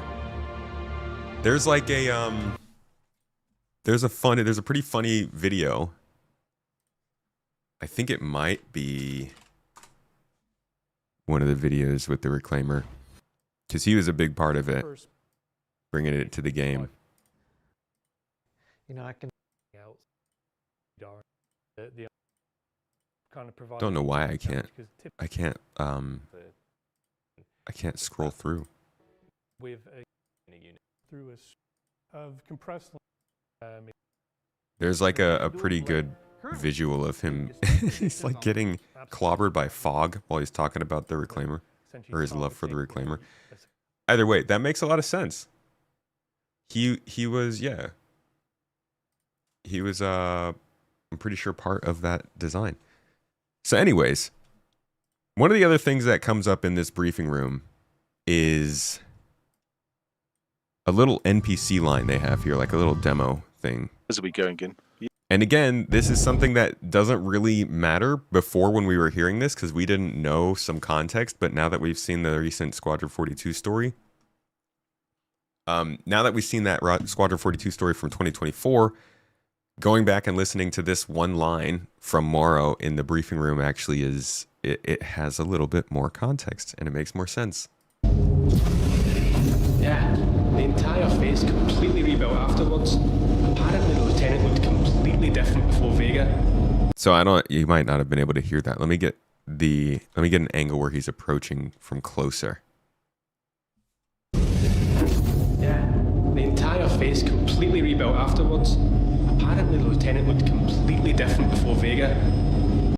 For starters, I love that this dude's talking about you while you're already in the room. And then he's like, oh, Lieutenant! Yes, he's just talking about your face. But obviously, as you can hear, he's saying the entire face completely rebuilt afterward. Apparently, the lieutenant looked completely different after. And I realized that he's talking about this. We didn't see at this part. I still don't really know what's happening in the Squadron 42 prologue.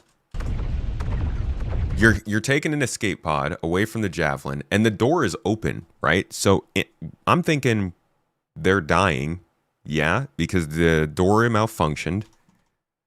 I couldn't tell when the game was going on if that was a glitch or what. But I think what's happening here is he's saving her. The door malfunctions and doesn't close. Which I thought was a glitch in the game, perhaps. But then they launch. And obviously, they black out. But it was kind of confusing, like, did something actually happen there? Or is this just dramatic ending to the whole thing? But then you see this trailer. Your application to the Flight Academy has been reconsidered. Captain McLaren had submitted a letter of recommendation on your behalf before the battle. And you see this whole part where it's like, okay, something's clearly going on with the main character. It's fine. It's fine. I mean, even what's going on there? It's fine. It's fine. I don't even know what's happening here on his hand. But like, all of this seems like it's a little bit, a wee bit Mass Effect too. You got spaced and you were damaged, and then you came back and you looked completely different, and that's where you get to like customize your character, perhaps.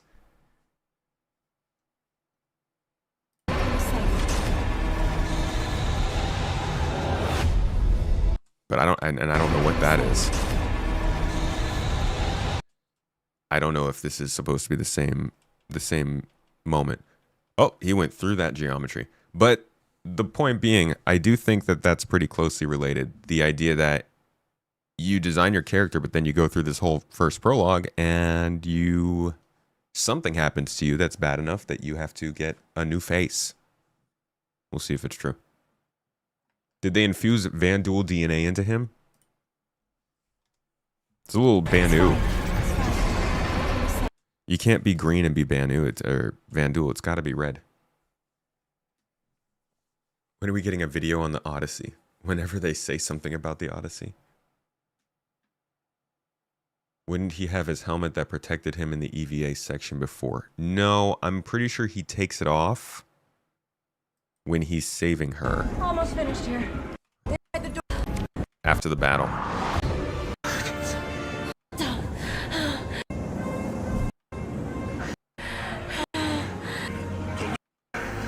No? No, he doesn't take it off. No, he has his helmet still on. You're absolutely right. So, dude, you're right. He has his helmet on the whole way. I don't know. You just ruined my whole theory, man. What's wrong with you? Get out. Leave. I need drinking tea.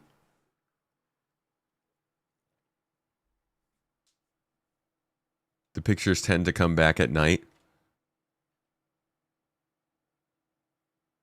Because the door not closing was a glitch. The door not closing was a glitch. Well, then I don't know. What is this guy talking about? The entire face completely rebuilt afterwards. Apparently the lieutenant looked completely different before Vega. What? That's... I don't know. That is before Vega. Something happens. Like, this whole first segment here with the medical stuff, there's something going on here. And I would have figured it out if it weren't for you darn kids in that dog.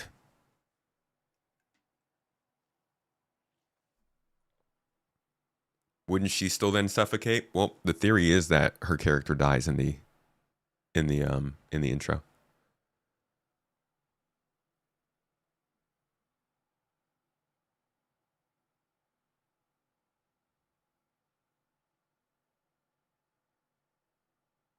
He said before Vega. Yeah, isn't this before? Oh shit! Wait, no. This is in that takes place in Vega. Sorry, I was thinking it was Odin. This is Vega though. Yeah, you're right. Okay, so then he's talking about before even this, which is why you get to see your character customization at this part. So then he's talking about something that happens before this section. My theory is wrong. See, this is why I love to workshop stuff with you guys.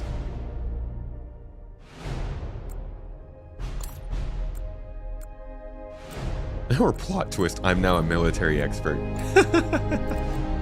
Far from it.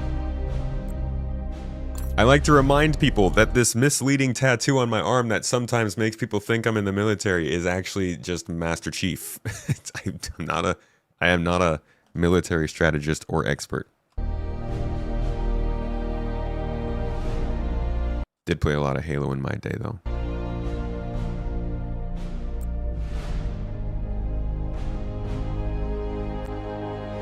The whole Biotic Corp character creator is in-game, so when you make your character, you're getting plastic surgery. He might be talking about that. Yeah, he's talking about that. But then you would think it's not that weird for him to be mentioning it. I thought that he was talking about it from the perspective of traumatic injury caused that. I assumed he talked to all rookies that way. I assumed he talked to all the rookies that way.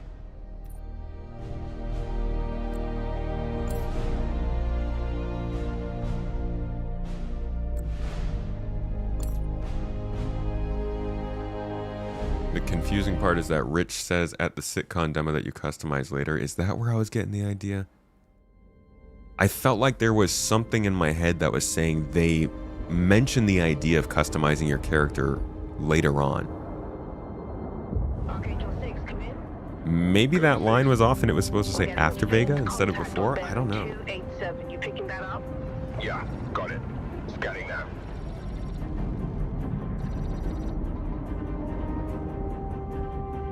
Toes. We're clear. Commercial vessel out of Vega 3. Reminded them that civilian traffic... Part of the planet with the halo jumping out of the tattoo. I mean, there's like Master Chief's head is really... The whole tattoo looks like this. It's just that when I have a sleeve, it sits like that. So it's a little... Redirect to sector 7 Bravo Echo for immediate tasking. Copy that. On our way. It is confirmed that you'll customize your character after the prologue. Yeah, I don't know.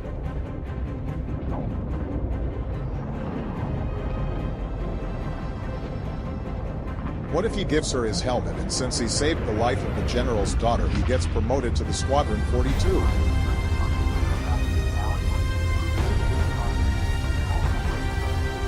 Scimitar, reposition for heading 038. Copy that. Adjusting heading now. Reaper Squadron. Thanks for joining us. What's your sit rep? In position, holding now. Understood. Okay. Stand by for further orders. All flanks. Bishop wants to lose formation on our baffle so we don't clump up. Copy that.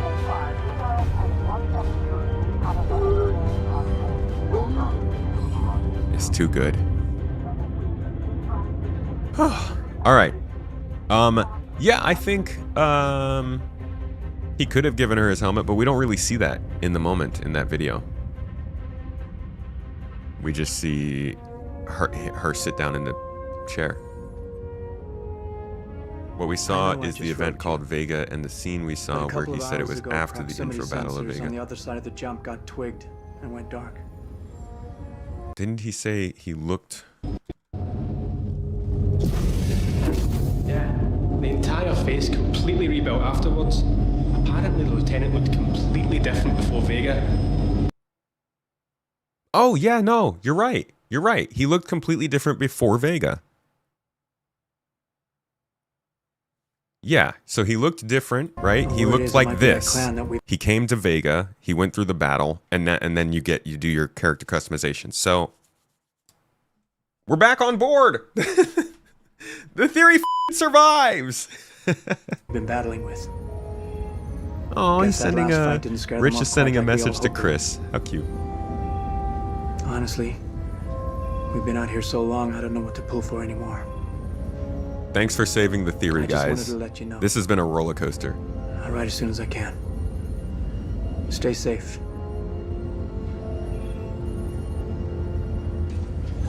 But yeah, if they showed it, they would have spoiled it. So it's kind of a bit of a spoiler, possibly.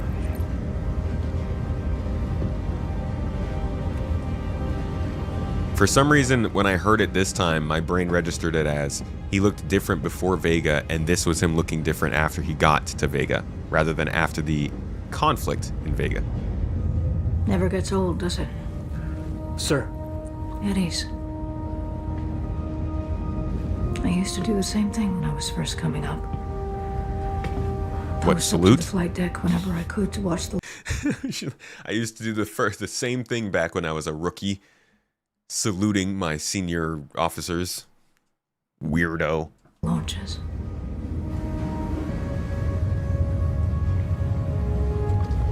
Have you seen the F-8s up close? No, sir.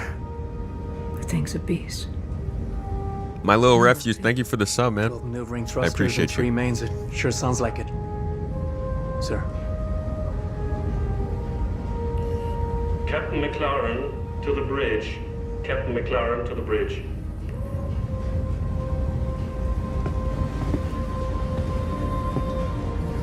I saw you apply to the flight academy again.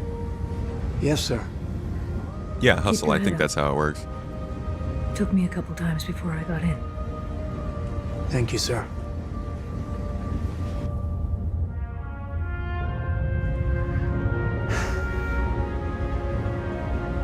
Because, like, just real quick, let's jump back here.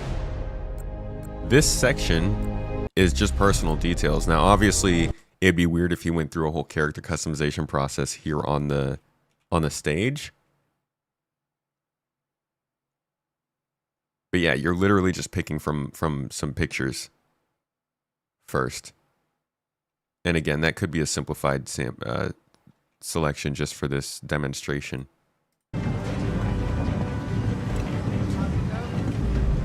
Was I surprised by the content of 4.6? Not incredibly surprised. For this last shift, so brace yourself. Your controls are gonna be screwed.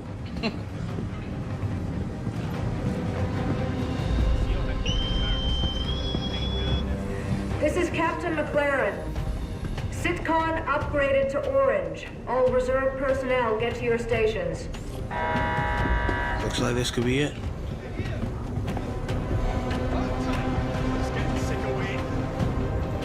Hey, good luck. I'll see you up there. Yeah, we'll see you up there. Get blown up. Sorry, that's mean. Will there be a 4.6 full wipe? No. God damn it, Goofy, get the hell out of there. Goofy. So glad you could join us. I want you calibrated and ready to fire in 5, here?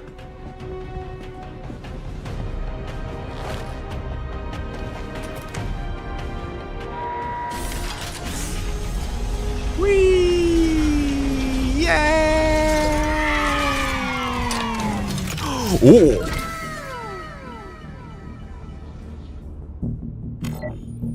I love the vibe change when you get into the turret.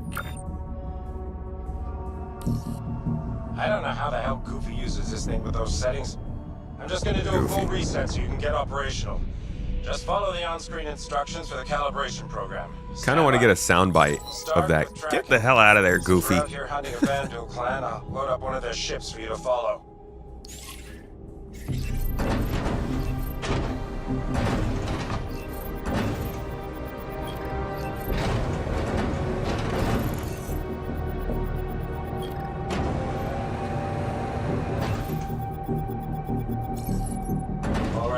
Honestly, this gameplay reveal combined with the briefing room, my hype is insurmountable.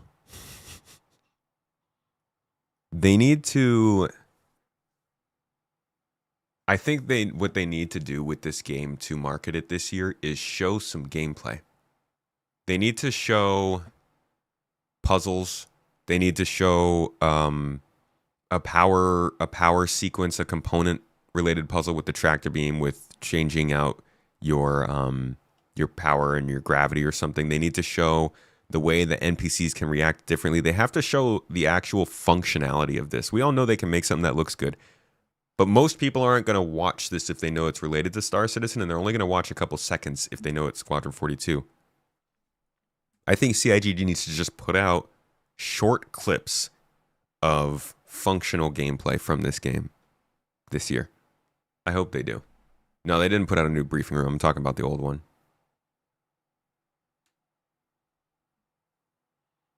Waited so long for this, you don't want to see any more demo or story besides maybe some clips of combat or something. I'm not saying like everybody needs to watch it.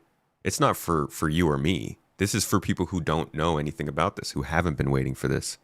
Yeah, for us, we should just ignore that kind of stuff. But I do think that for the people who haven't been following this, who don't know anything about Star Citizen, CIG needs to give folks something short that proves that they've made gameplay.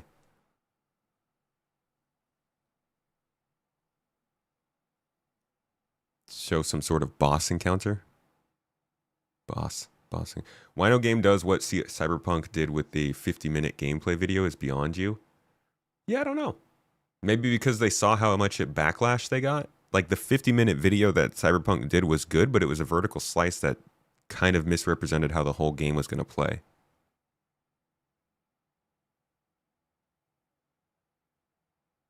You know we're going to watch it.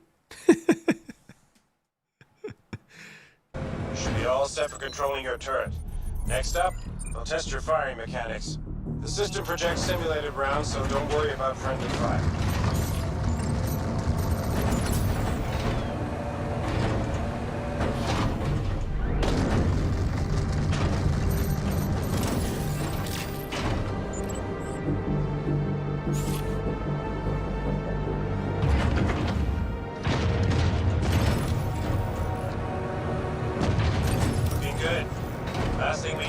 Verify your targeting. I'll load up a larger Vandal ship for you to practice targeting specific parts of the enemy.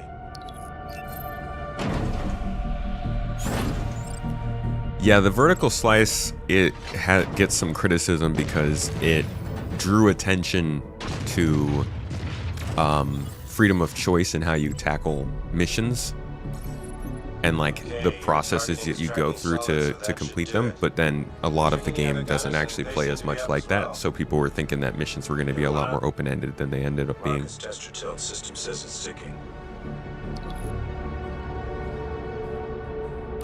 Moving out, sir. Seems fine to me. Good.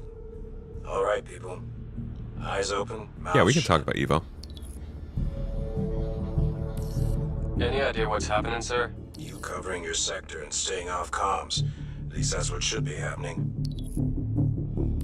My money's still on the drill. What'd I just say? Sorry, sir.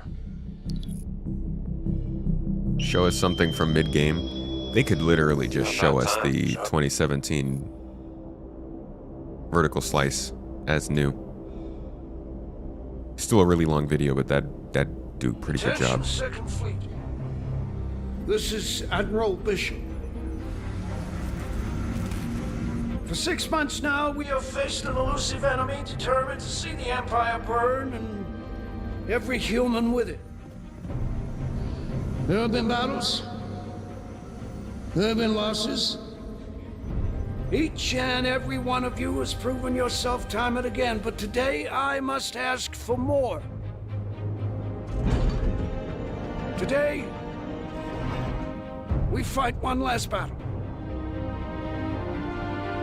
Advanced recon indicates the entire Vandal fleet has just entered the system. Yep. This means a king ship is headed our way.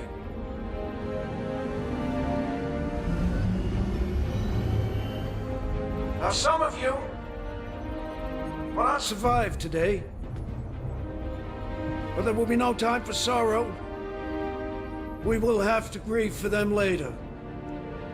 Because 2 billion souls in this system hang in the balance. There should be no illusions about what we were up against. In the history of the UEE, a kingship has entered human space a handful of times. Battle of Orion, Siege of Tiber. Yo, that's freaking pretty well done. Battle I want one. of Orion, Siege of Tiber, the fall of Caliban. But we are the Second Fleet. History will remember us differently. We will not have to worry about it being kind, because today we will define ourselves through our actions. Ah, the music. We will not Jeff. lose the system. We will not fall back. We will win because we have to. We fight today. So in 40 years from now, when you're surrounded by everything and everyone you hold dear, and they ask, what did you do in the Battle of Vega? You can look them in the eye and say, I held the line. Men and women of the Second Fleet, I am proud to stand with you today.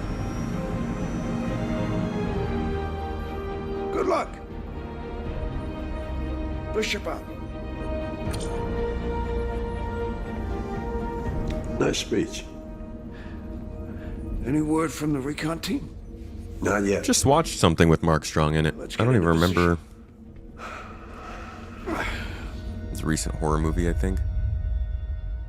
It's a great speech. Honestly, I'm really hopeful that one of the biggest things I want to see from this game is enough that we care about characters. I feel like those are the games that get remembered the most. Games like, I mean, we keep bringing up Halo, but let's be real, like Captain Keyes was a real one.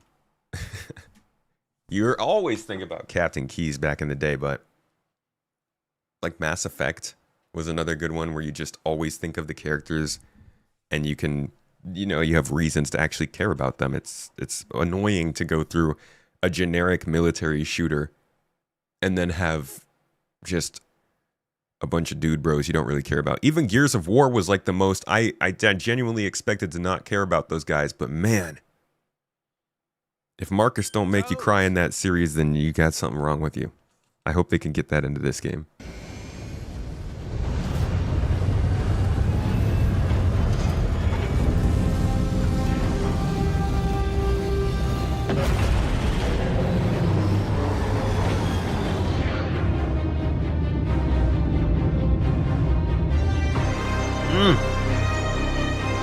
Dude, slap me all up in the face with that bassy bagpipe goodness, bro.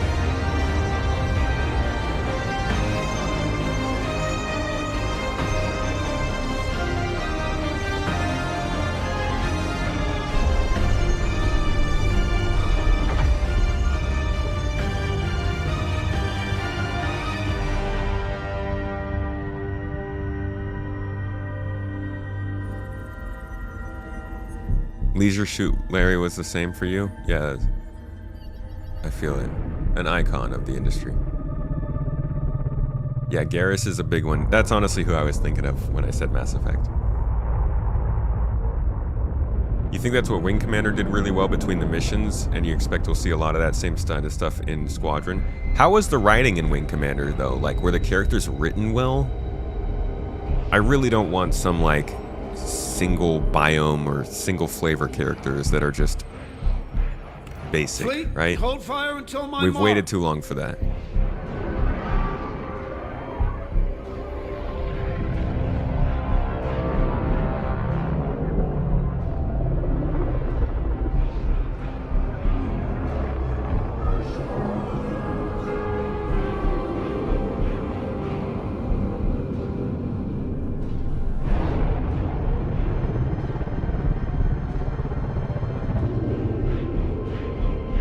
They were written well for their time. For their time. You guys are all specifying. For the 90s! Yeah!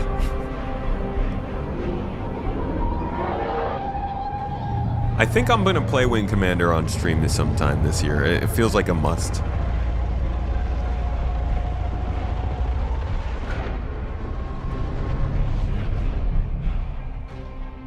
Why not let the big railguns do some damage from range here? Strip safeties from a Goliath. Might be I have distance. to hit him close. I want him live on launch. Yeah, like he even says that he wants to hit them close. It might just be that their shields are too powerful from that distance. I don't know.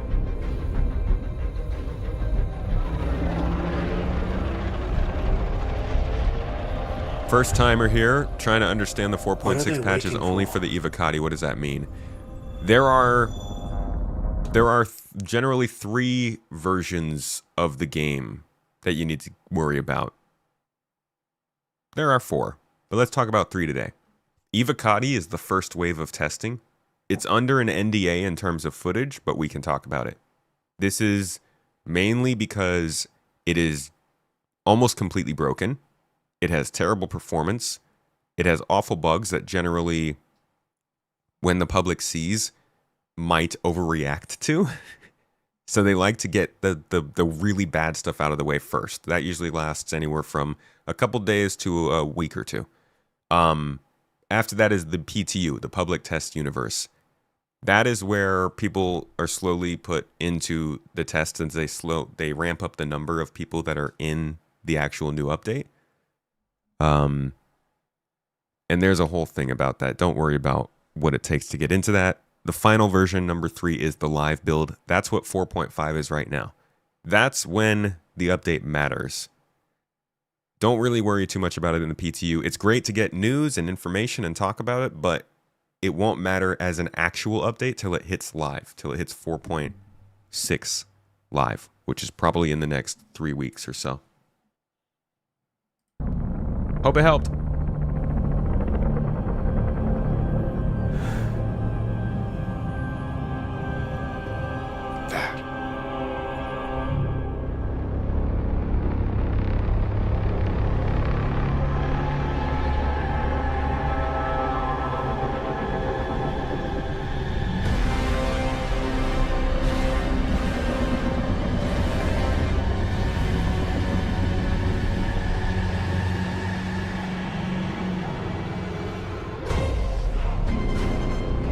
Dude, this freaking song hits so hard.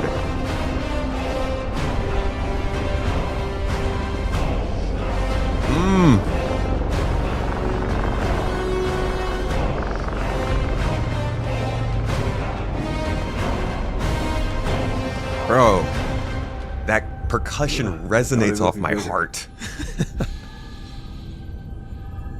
God, I'm sorry. I'm sorry. I gotta hear that again, man. That music's so good.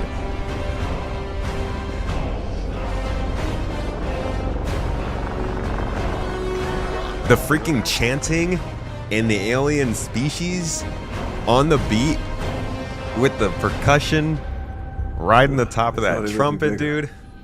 Ooh!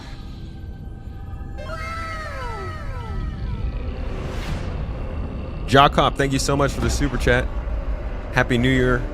Your guest for the first big 2026 feature.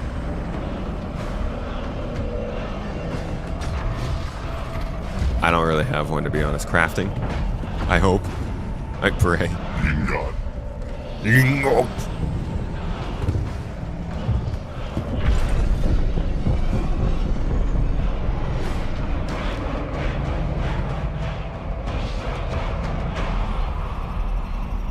Ship's locked, sir. Fleet's ready. Stand by. Ooh, Dune is another one that's great for music.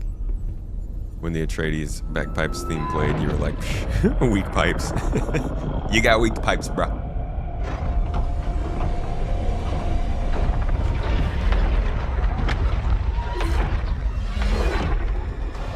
I also really love this shot right here with the Battlestar Galactica rack zoom or whatever you call it.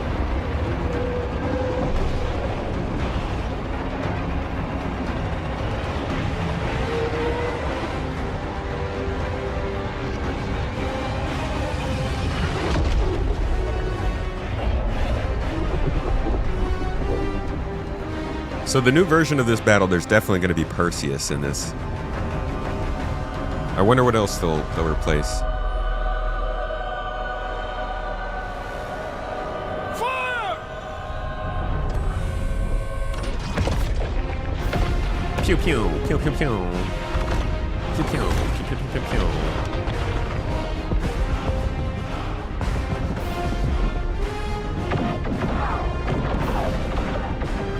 Pew pew pew. Pew pew.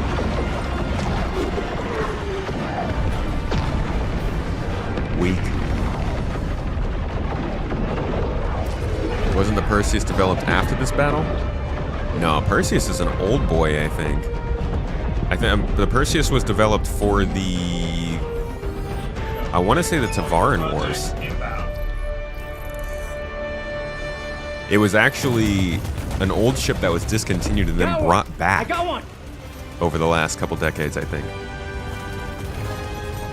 Good kill. Love the hammerhead there, doing what it's actually supposed to do. The hammerheads are just hoping to get some rams, dude. They wanted to get some splatter kills, some double kills out there.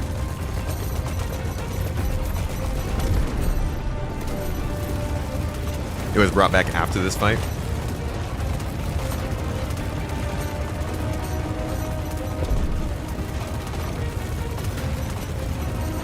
Oh, before the Unification Wars. Hey, Gumbo, good to see you in here, dude. I referenced that message you sent me earlier. I don't know if you saw it. Oh, he's incoming! Cap! Cap!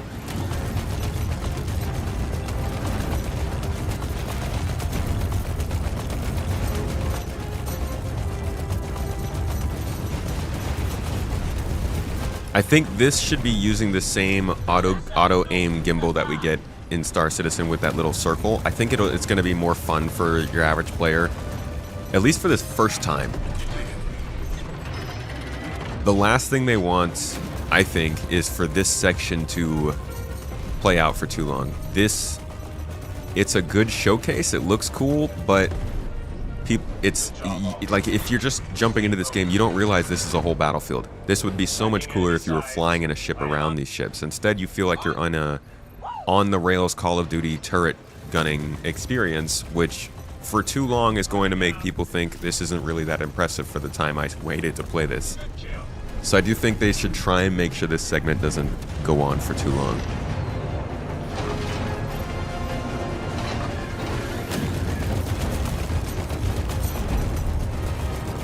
Good job,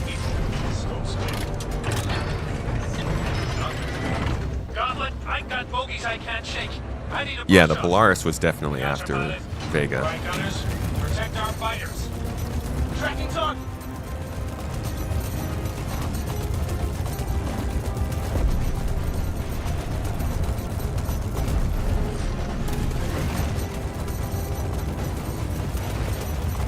Can't hold out much I'm longer. thinking you probably kill 2 volleys of enemies here, and then they cut to the next split screen, and then you do the circle around the bangle. Will do.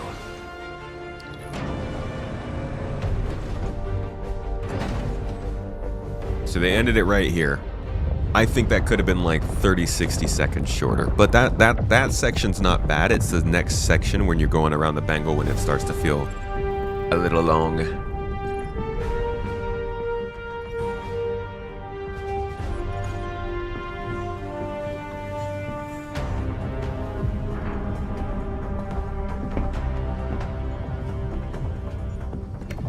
So you were asking about fleet battles. This is what we would use. Every ship, every large ship is going to get some kind of a hollow globe like this where you can see the things in your proximity, but I have no clue how that's going to work. 8 degrees off x-axis. That should bring that Moiler into your field of fire. Corvers, redirect to fill the gap and take those gunboats off integrity.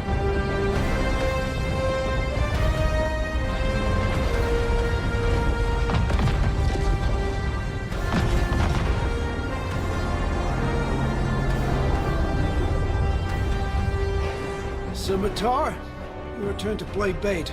I actually think it is timed. I think it's based on killing a certain amount of enemies. And then the next one, you have to wait for your ship to orbit the Bengal. I don't think you can speed that up.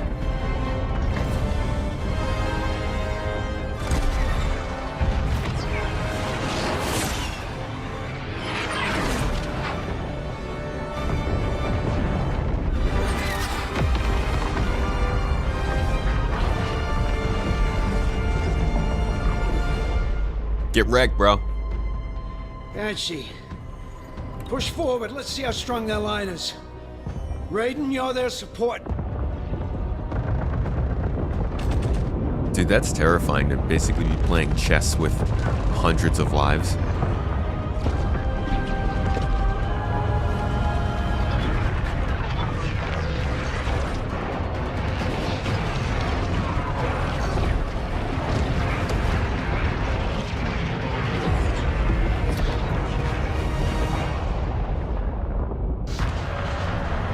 Now they're like, no, you get wrecked.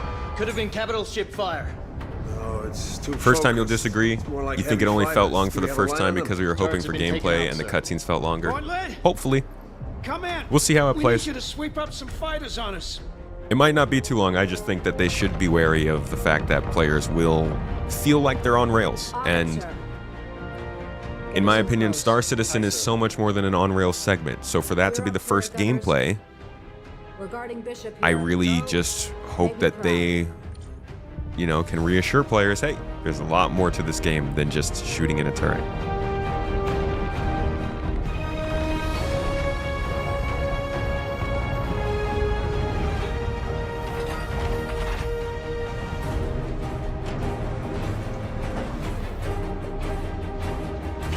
Heard the captain? I want those dual ships fried and crispy. Copy? Aye, Captain. Copy that. Crispy duel. Sir. Dude, the ship destruction looks really good.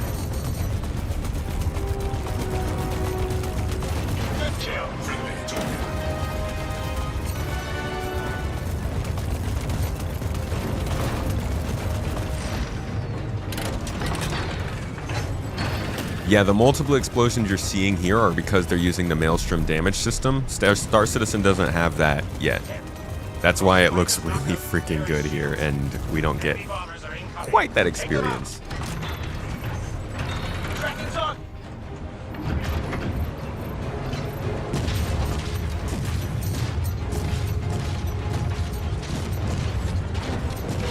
Are we annoyed that they're working on this standalone game rather than improving the sandbox game that is so buggy? Some people are. It's up to you. You can be annoyed or not. I like how when you're shooting the ship here, you can actually see the debris come off the ship, and then the debris that comes off the ship blocks their other shots from hitting the ship. It's really, really nice small detail. Focus up and keep them out.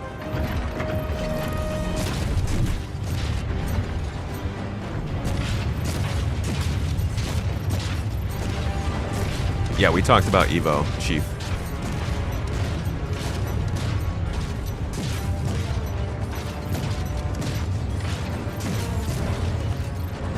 Oh, I think that, like, they tell you that there's other stuff in this game. if you've bought the game, you definitely know there's going to be FPS and ship combat. It's not so much that I feel like people are just completely out of the blue thinking the whole game's going to be exactly this thing. But when you're actively playing something, there's a point that you reach where you realize you're still doing the same thing. All I'm saying is that,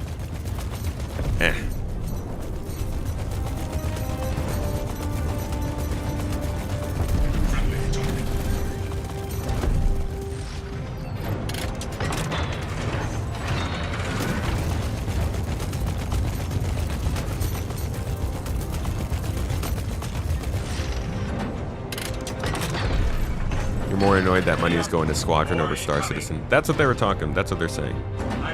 Asking if you're annoyed with that. Squadron 42 is set in 2945, I believe. So that's about 10 years before current Star Citizen time.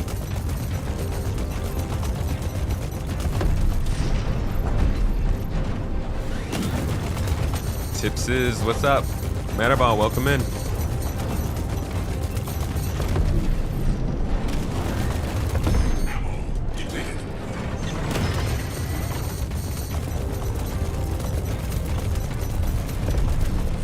Y'all see this ship getting literally cut in half in the background? Look at this, right over here on the right side. I guess right behind me.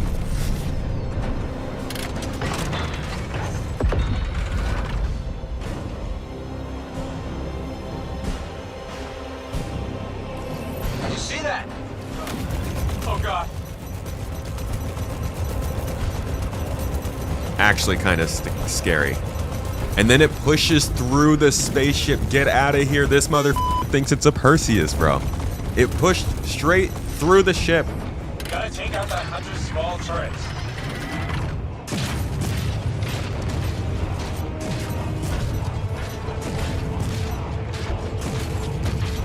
Got another turret.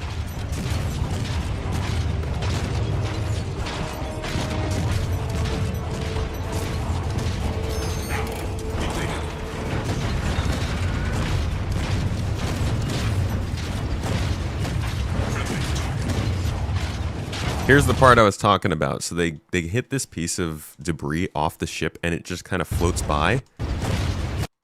But they keep blocking their shots. And it still takes damage. Like, this damage still takes damage when it blocks the shots. It's crazy, dude. This one blocks a shot. That's nuts. That means every piece of damage floating around in this battle. I wonder how long until they disappear, or if they stay.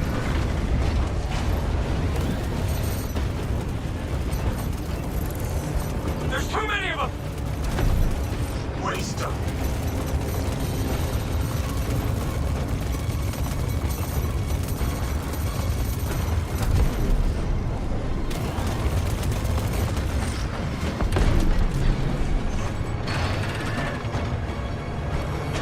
Up that fire!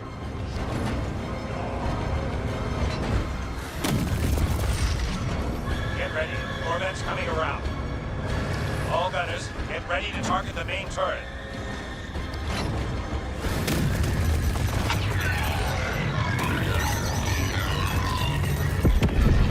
Marcus! Is that Marcus? Can anybody see? Shut up and fire! Take out that main That sucks. turret. I don't like that. I don't like that he dies. Not a fan. You didn't know about Squadron when you found Star Citizen. So bad on you for investing without knowing. You could not care about Squadron. Only hope it does not tank the company and cost us the PU. And if it's going to tank the company, it already has. Turret down! At this point, I think Squadron can... If I think Squadron has already done all the damage it can do. It can help. It can help now, but we'll see.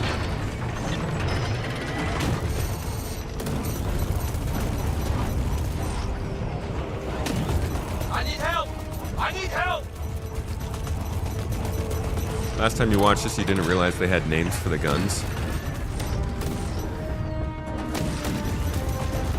like when you switch.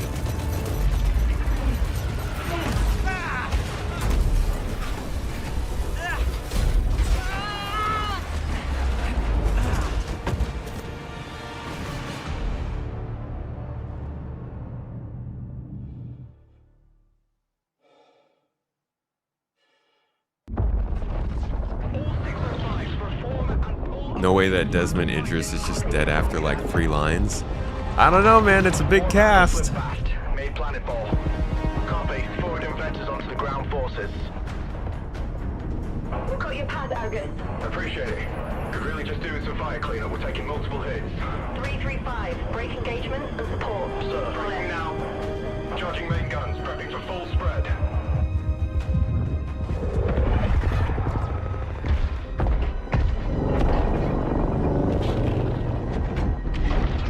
If it tanks, if it releases and falls flat, it definitely will be a hole. I don't know if it would tank the company though. I think that ultimately will depend on how Star Citizen's doing. Like, this could do terrible and they could completely pivot really hard into Star Citizen and still save themselves, but it would be rough. It's going to be a rough hit if Squadron doesn't do well. Power spike from the King ship.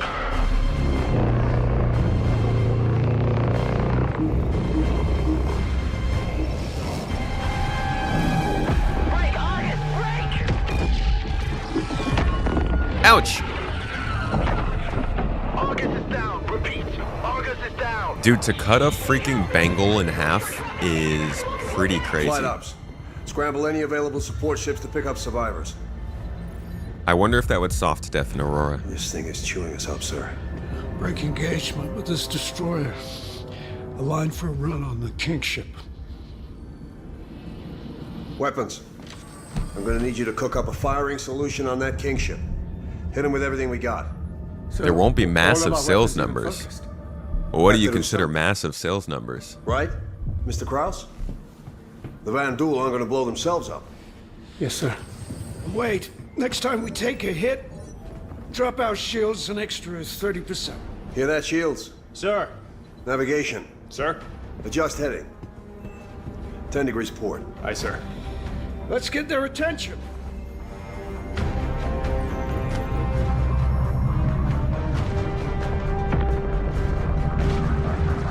It can't tank the company. They're pretty responsible with money. And if Squadron fails, then all resources just go to PU Dev. You know if Squadron fails, they're not going to the sequel. That would be actually suicide.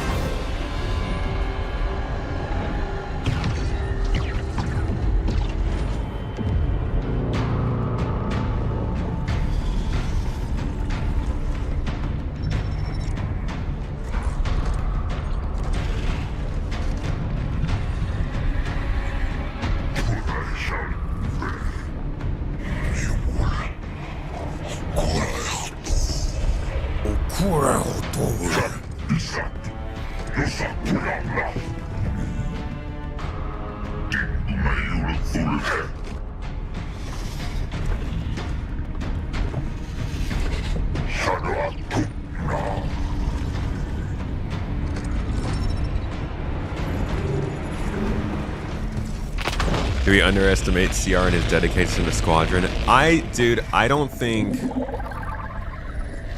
CR is going to last in his position if Squadron doesn't do well.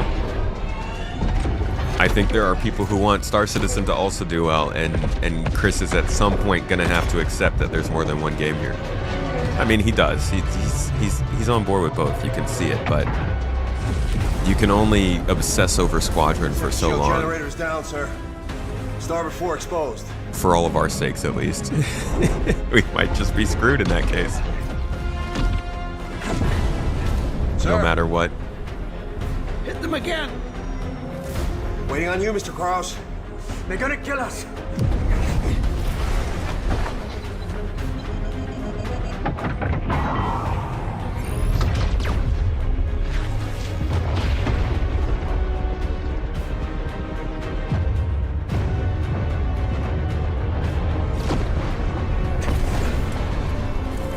Getting power spikes. And charging up the main gun. I guess you got their attention.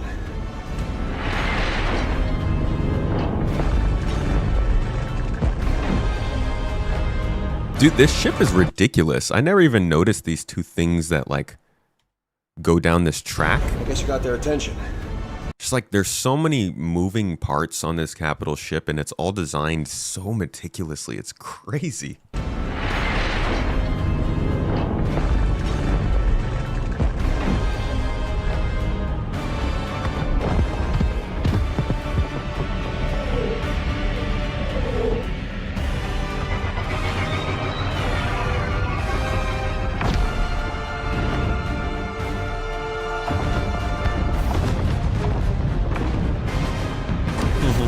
Go.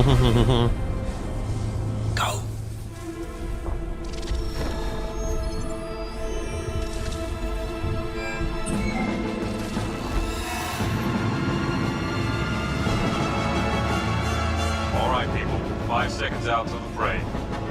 Form up, Cal. You got point. Copy that. Tally's on me. Dude, this is so fucking cool. Echo flight, prep for boost. Let's go! Mess them up!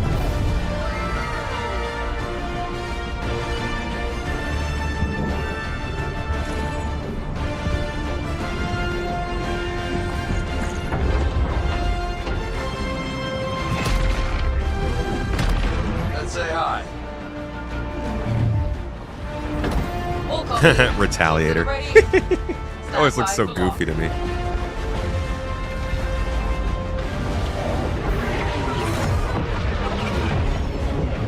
Ready up, people. Enemy vectors inbound. Copy, Doug. You can cover. I can make a run at that shield, Jenny. Copy. Penny, Rover, take Charlie and Delta and screen up those The fighters. one thing, the only thing that gets me is that coming from Star Citizen, this is, son, do you really have to be right in my eye right there? Is that necessary? Coming from Star Citizen, this is super cinematic. And strike me down, but I mean that in a bad way. Which is crazy. I'm crazy. I'm insane. How can that be bad? It feels like a movie in the sense that like they jump into the location and then they're flying in their spaceships towards the capital ship, right? They jump in. Super cool. You guys surprised them. Great job. They're all the way out here, yeah? And then they jump. Quantum boost. Look at how far away they are from the kingship here, right? And then we move forward another like 20 seconds and they're still right here.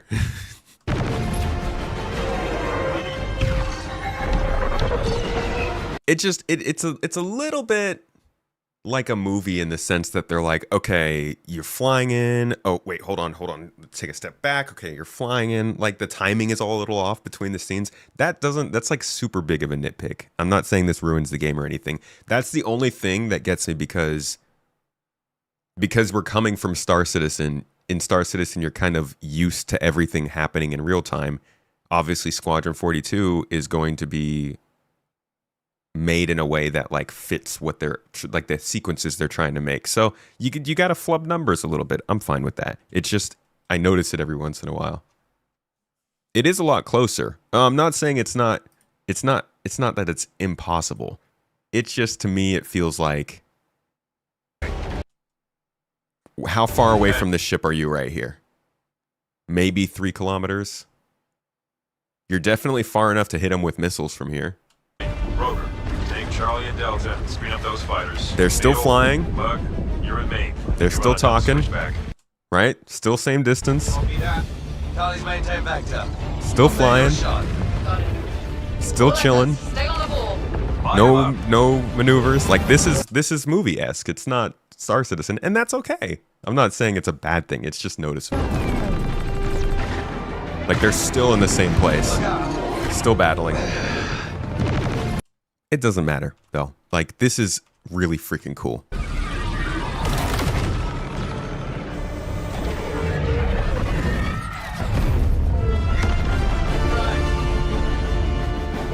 Don't soften up.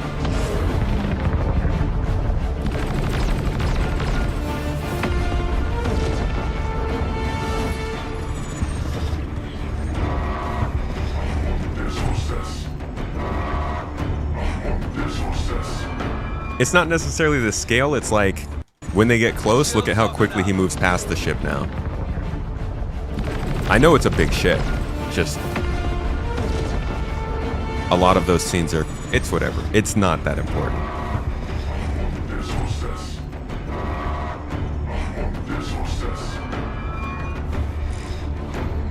This is also a pretty big key as to like something missing in Star Citizen that we still don't have. Shield emitters are actually weak points you can attack on the outside of a ship to take out a ship's shields without having to like shoot through it. And we don't have that in Star Citizen yet, but we're supposed to get them in things like Idris, Javelin, and other capitals like that.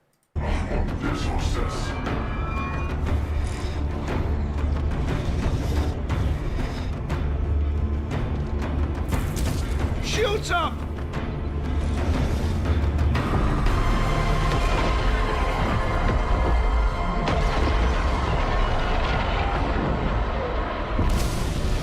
Sucks to be the person who was working in that thruster. Report! Shields are holding. Barely. That shot took out our main thrusters. No, not us, them. The Kingship shields are down. Yes! Yeah! We don't celebrate until they're dead!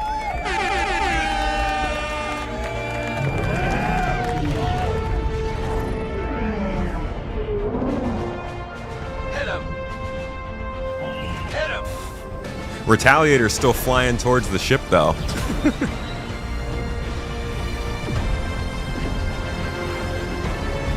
But it's totally a scale thing, right? We'd all be safe out there in our tallies right now in Star Citizen.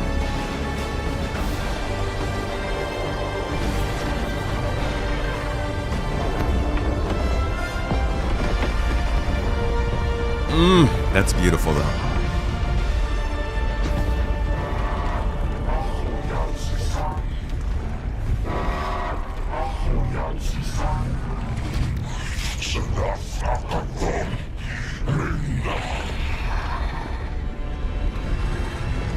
Makes sense for them to hang back. Maybe they shouldn't have quantum boosted right into the battle before the shields were down.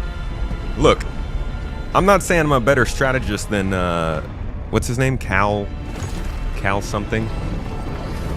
But maybe he could have timed them a little bit better.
This is the last thing that drives me nuts. It's like these are such all of the little nitpicks that would make it absolutely perfect. And honestly, I'm so glad that these are the problems that I have. This video is amazing, but I get really annoyed with the fact that these dudes are like, there's so much going on in this battle that's so nonchalant, while these like capital ships are just, this is a cool looking ship. Is this a Javelin variant, or is that a straight Javelin? It looks a little different in the front. I like the way they look though. But like, these guys are just chilling out here. Where are you going? What are you doing? Why are you just master modes creeping around a Kingship? And then this Stinger just comes up and wrecks them. I'm like, guys, asset protection. What you doing?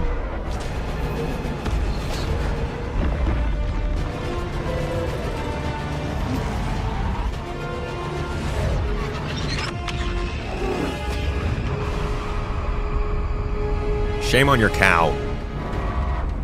Easily avoidable death. They're enjoying the show. They were in third person. They were F4'd out. Sir, Kingship's headed right for us. Can we evade? Shot took out the main thruster, sir. I'm trying to get the auxiliaries online. Getting a rapid increase in the Kingship's energy signature. Looks like they're trying to go critical. Even if we dodge, we won't get clear of the blast range on auxiliary alone. Attention, fleet. This is Admiral Bishop. You are ordered. Wait, PK just gave the most Hurston answer. Oh no, my camera froze. Why did my camera freeze? With me looking like a ghoul in the corner.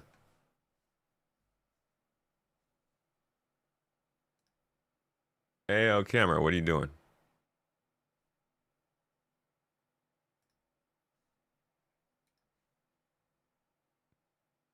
God dang it. Well, anyways, I was laughing at PK's answer because he went full Hurston. He said, what assets? They don't have torpedoes anymore. Yes. Yes.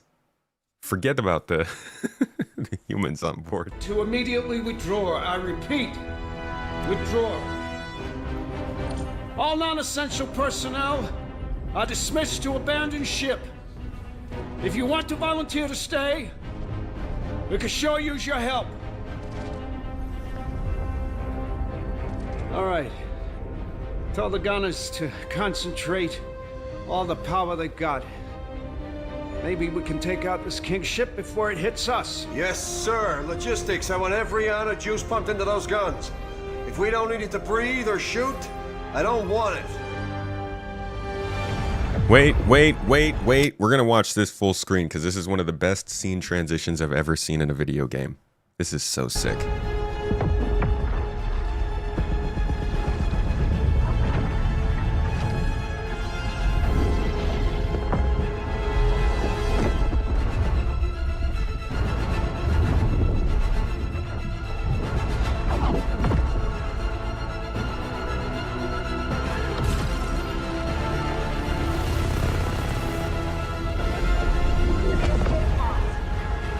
Oh my god, dude. Have seized control of major systems. Alright, I think we're good.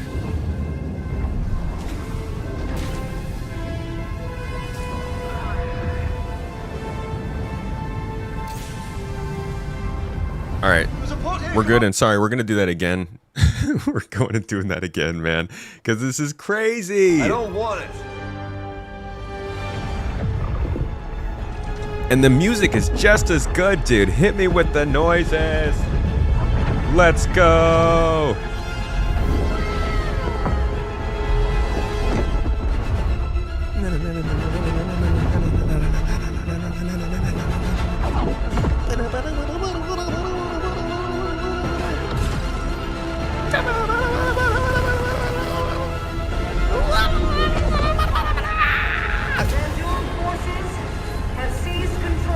Oh man, I'm sorry. I get a freaking kick out of that. That is literally like the forbidden cinema. It's... oof.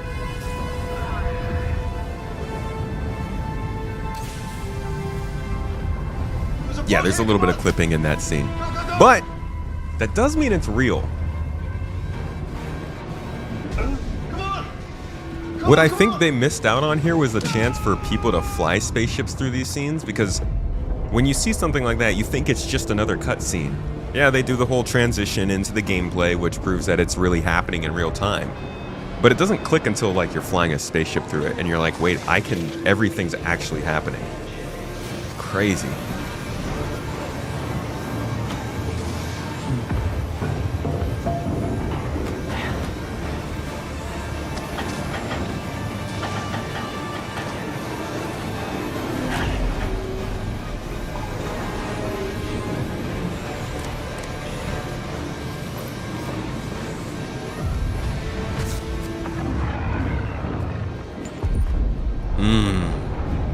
Mid-battle drugs.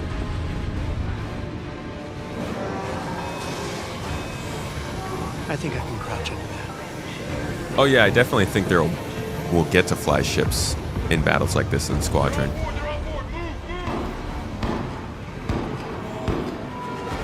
I'm just like, if you can't tell, I'm so excited to just get people into what makes this game so cool. So I'm like, yeah, they should put this in the beginning and this in the beginning and this in the beginning. Obviously, maybe we leave the game making to them.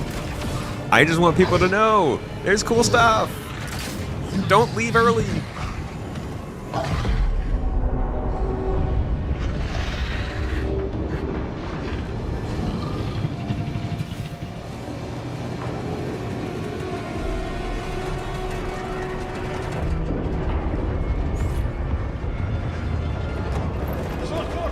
Hey, hold the door! Hold door. Hold door.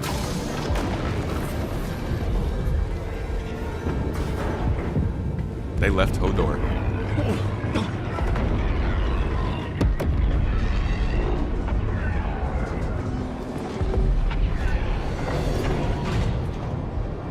I don't like the idea of button mashing to activate a control. It feels really wrong on a keyboard, like I'm hurting my keyboard. I need to find another way out of here.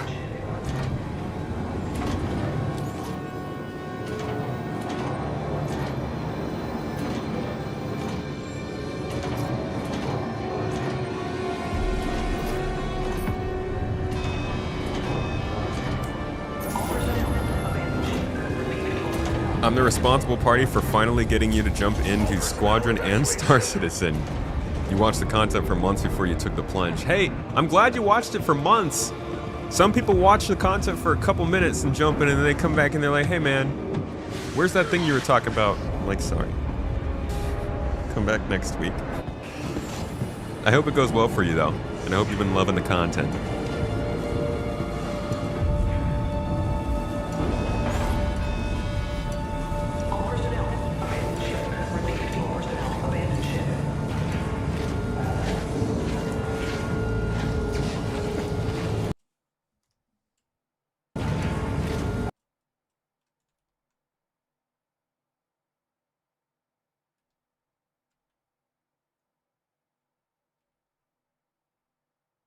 Hold on a second.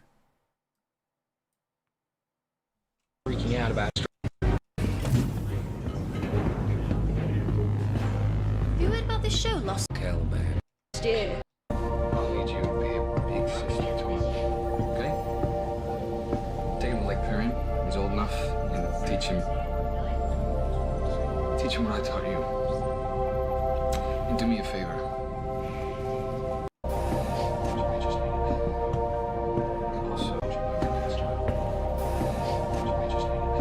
I bet you if you actually explored this room, you could find that pink. Those those little notes.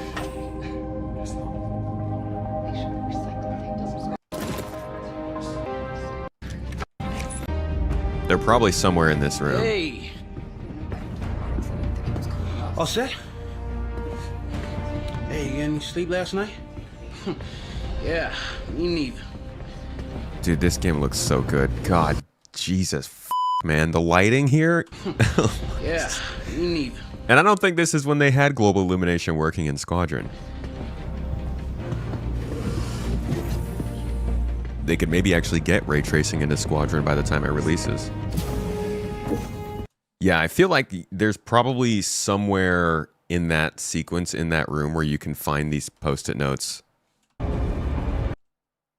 that were right here.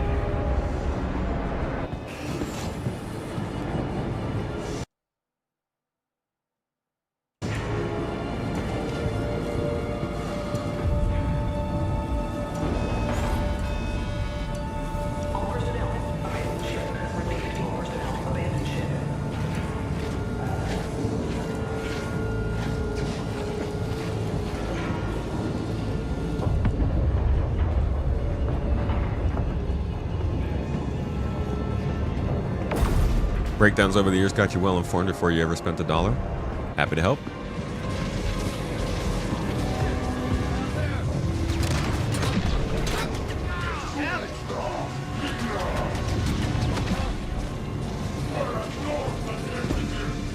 So the freaking hospital escape sequence in Metal Gear Solid 5 was that was my first real introduction to a Metal Gear Solid game, so I was really fucking confused.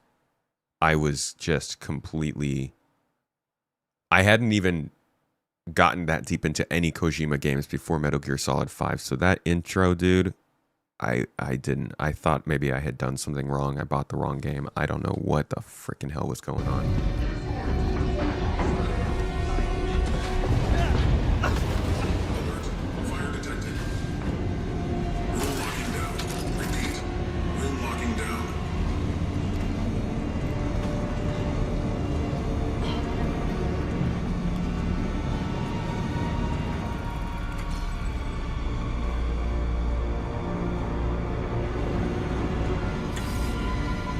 Yeah, I picked a pretty crazy moment to join Metal Gear.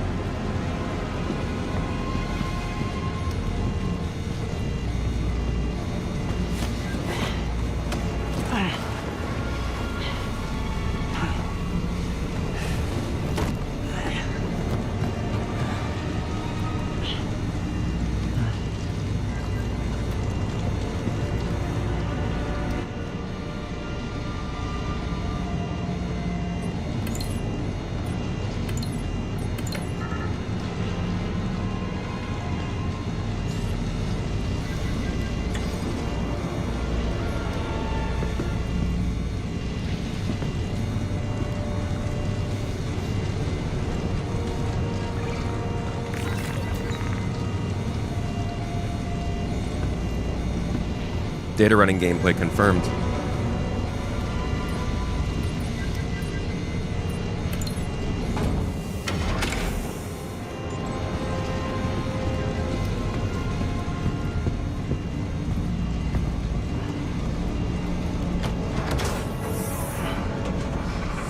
What I can't get from this gameplay demo is a confirmation that systems are functional.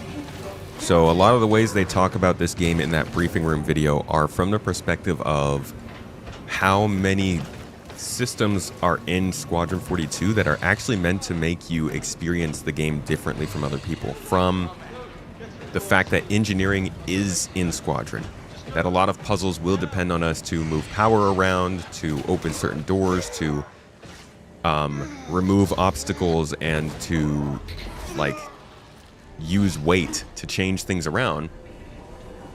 There is meant to be a decent amount of puzzles, and you're supposed to be able to get through missions using puzzles, using stealth, using gung-ho, gun violence, whatever it is that you want to do to get through the mission. You're supposed to be able to do it differently.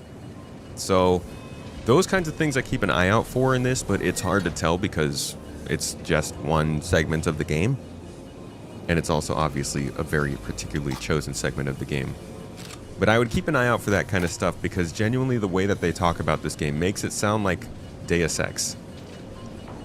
And I mean the newer ones, not the original. Like the Human Revolution, Mankind Divided.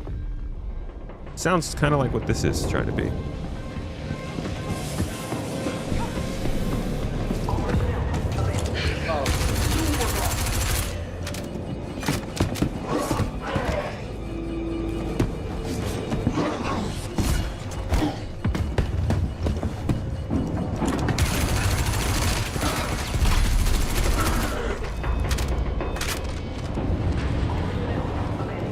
They're supposed to be in as systems.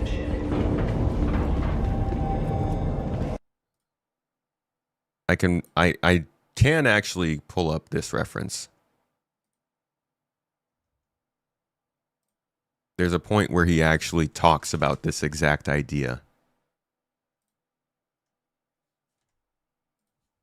So this screenshot we're currently on, again, is just kind of covering some of the high-level blockout stuff, is just us kind of showing that we've kind of got this like skywalk that goes around the outside, and then we also kind of have like the routes into the central section, which is where the mission control is, and the server racks and the gravity drive.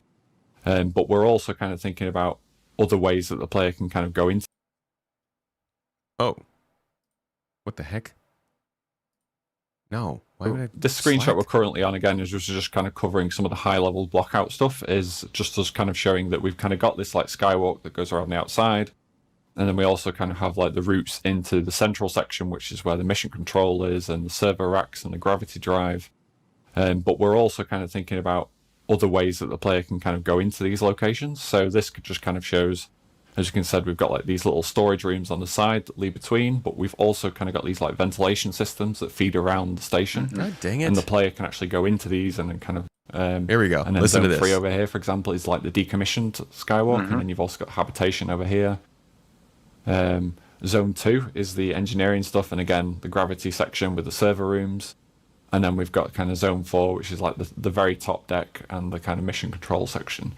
And the reason why we kind of break these up is something that kind of Nick touched on earlier, was actually for AI and how they kind of like behave in the environment. So for example, we were toying around with like AI placement. So this is in no way kind of like the final plan. This was just like a recent kind of iteration of what we would have done to kind of plan out like AI patrols, how, you know, the sort of behaviors that we want them to have. And for example, we would say that, say in Zone 1, you kind of approach this character and on a certain location, you would expect a couple of guys to go and check it out, as opposed to, you know, the whole force to kind of go and check a certain area and then leave the rest of the station exposed, basically. Could it ever get elevated, though, that, you know, Zone 1's trying to handle it, and then just for proximity, Zone 4? Could Zone 4 or Zone 3 join in, right? If it gets a certain amount of, you know, craziness, if it's really loud and stuff's blowing up and those audible cues, you know? God, the way that they do the transcript searching is so annoying. Hold on a second. I just got to find this specific line. Here we go. All right. Here's what we're talking about. So this is where I get the idea that a lot of these obstacles and environmental things in the game are supposed to be systems rather than just set pieces. And these spaces, you know, it does look really cool. And one of the other things that we're quite keen on for a lot of these spaces, as I briefly touched on, is we want to have a lot of kind of interactables and kind of things to do in the environment. So if you imagine you're kind of sneaking through this space, and it's obviously very kind of like there are enemies in here and you're trying to avoid them because you want to take a stealth approach. Something that either you could do or the AI could actually do is actually come over to one of these terminals and then kind of interact with some of the screens and then basically like get access to these server racks, and you could actually interact with them and then have them kind of lower into the floor. And suddenly what becomes like a nice place for kind of sneaking around with the stealth suddenly can become totally exposed with no kind of cover. Exactly. And the player can kind of use that to their advantage, and equally AI can use that to the player's disadvantage. So yeah, it's like I was saying before, those things will become a stimulus for AI. So even if somebody's in the room next door, you know, they might potentially hear that and go, you know, what the hell's going on next door? All you hear is work in progress talk because these are the art guys. These guys don't make the gameplay. But I'm not saying this is stuff that like stealth suddenly can be. Yeah. Don't take this as me saying this is what's in the game. I'm saying this is the direction they're going. This is the design elements. I'm not saying I don't know. My point is the design philosophy of the game is around systems that are supposed to work and allow you to experience the game differently. Not necessarily that they do exist. That's actually my whole point, was that I don't see proof of that in this tutorial, and it's why I need to wait longer to see more.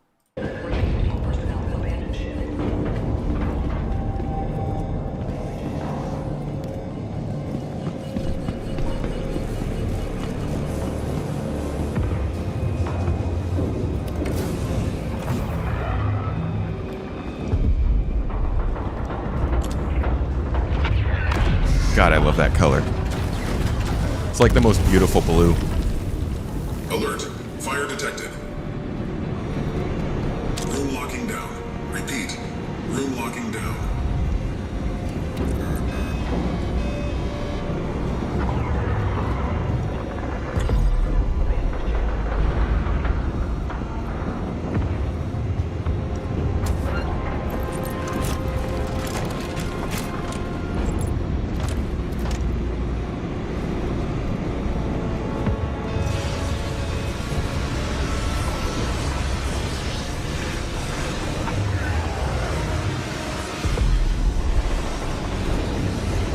Give me that beautiful blue.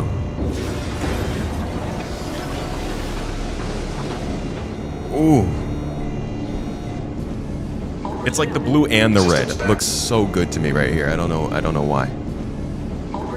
Maybe I would be an engineer if I worked on a spaceship.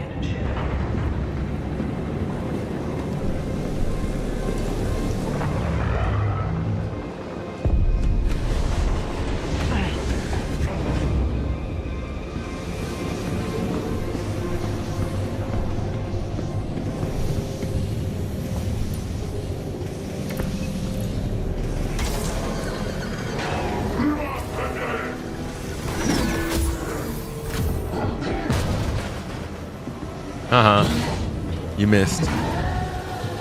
Loser. Breach detected. Depressurizing.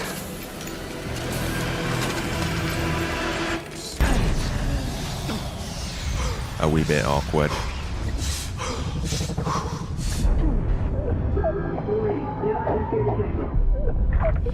Sealing suit.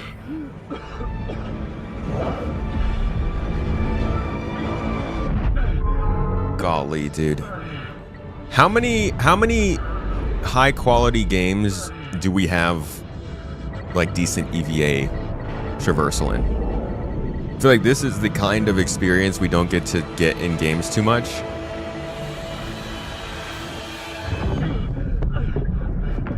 They always do this in movies. And you're like, oh my god, that sounds terrible.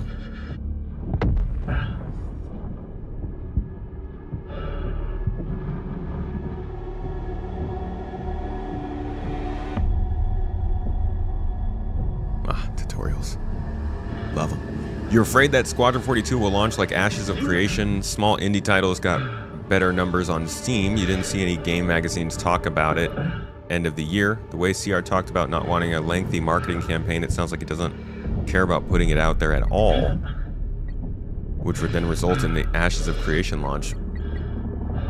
I mean, he said that they don't want to do a lengthy marketing campaign. That doesn't sound like he doesn't care about putting it out there at all.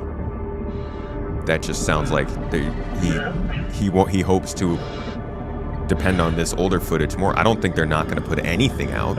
I just think it's going to be shorter.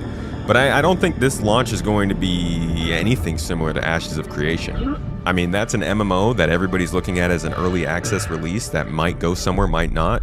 This is a single player game doing a full release, probably with a marketing blitz. And, I mean, this is going to be... We don't get games like... You get plenty of games like Ashes of Creation, fantasy MMOs. But this is different.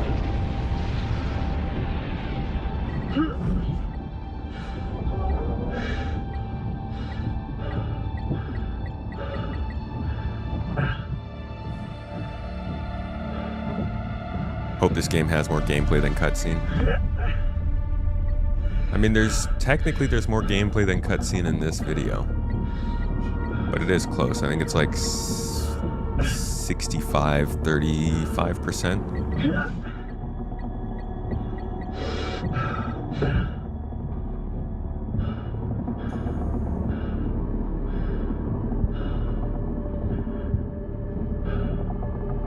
I think the implication of not having a lengthy campaign means that the release is going to be sooner than people think.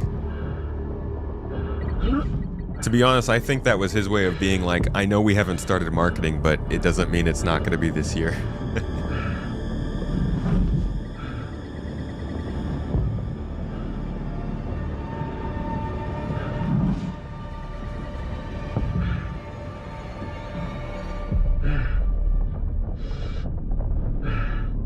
This is also another segment that I think, if you're not very good at the game or you don't know what's going on, could feel like it's dragging a little bit. And that's mostly because maybe there are other things to do, but it doesn't, like, it's mostly just traversal. You're not picking things up or, like, discovering anything, really. It's more of almost a EVA walking simulator. I like the segment outside of the ship. And I do like this part. Like, I'm not saying I think it's too long. I'm just saying that I think for people who might not be able to get through this segment, it might start to feel like, where am I going? What am I doing?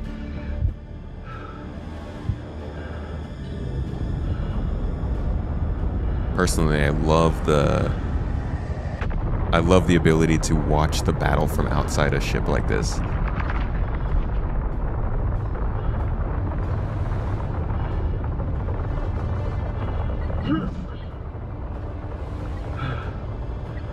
Seeing no marketing yet at all, aside what's happening inside the SC bubble, doesn't make you confident. In the first parts of the game, it's normal to have this much cutscenes. Yeah, let me introduce you to Final Fantasy.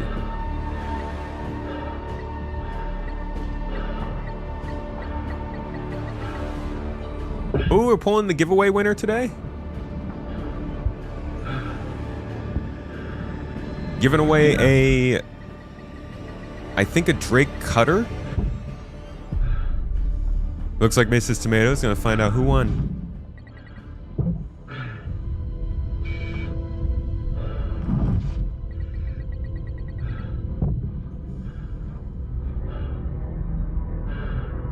Don't mean this in a negative way, but in this stream is a form of marketing. The community has been one of the best words of mouth advertisement arms of SC and Squadron. Yeah, this is marketing. Oxygen low.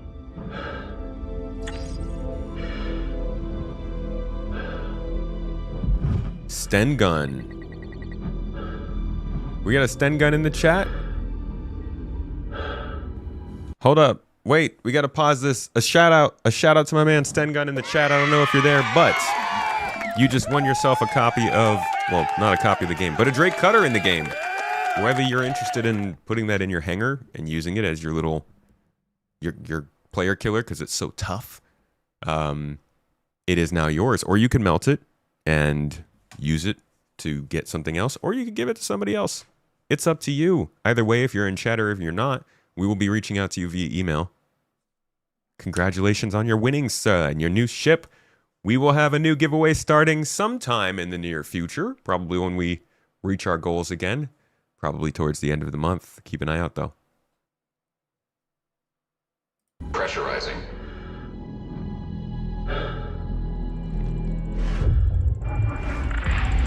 Pressurized. Gravity online.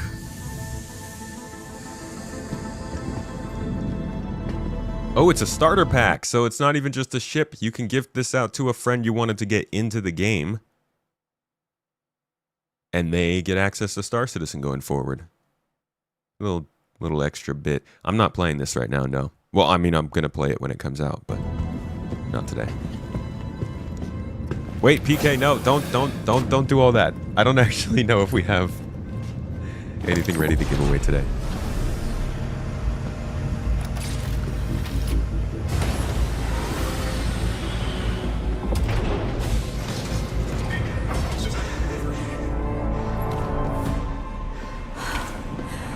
Thought I was the only one left. So did I. Look, I need your help with something. This main character looks kind of like Sean We're Ashmore. running low on power, so we have to reroute our energy from our shields to our thrusters to change direction.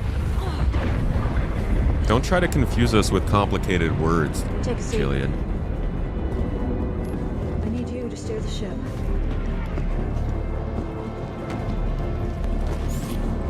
Time for your first piloting lesson. Dude, this freaking battlefield looks like a wasteland. I actually really like, look at this place, dude. Things are messed. This is such a cool scene, and then you can just see the kingship like off in the distance through the debris. Holy f***, man. I love this game. Take a seat. I need you to steer the ship.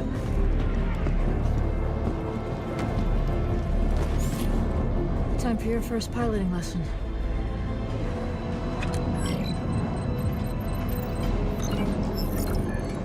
If they do, you'll give us a ship, PK. It's the wrong direction, man. I want to give you a ship. For that. Ready? Shields Go. offline. Maneuvering systems online.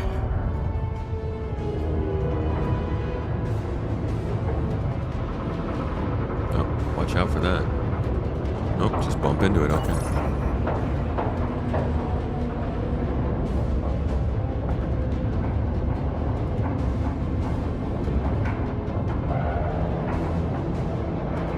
See, now there's no way this guy is any further out than those retaliators and hornets were, right? You could close this distance in those ships pretty quickly.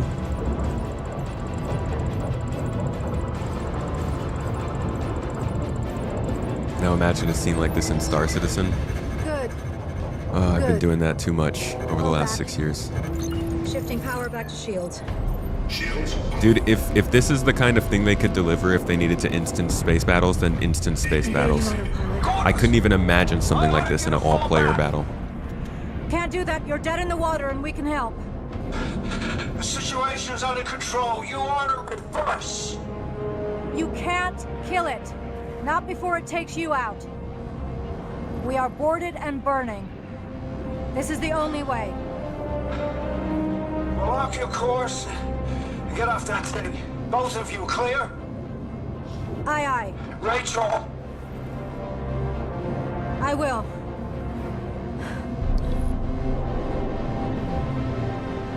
Damn it. Yeah, that's his daughter.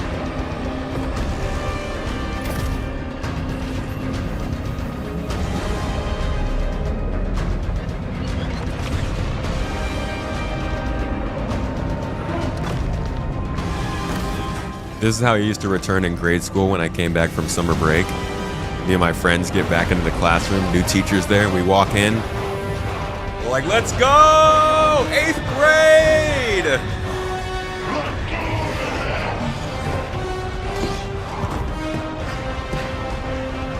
We're about to have company. I've got to try and divert as much energy as I can to the engines. So I'm gonna need you to hold them off. Go now. Yes, sir.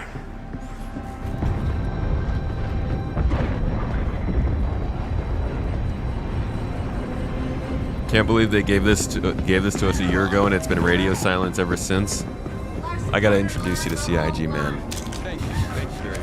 They love doing that. Disabling safeties on the reactor to boost some Hey, Spyrite!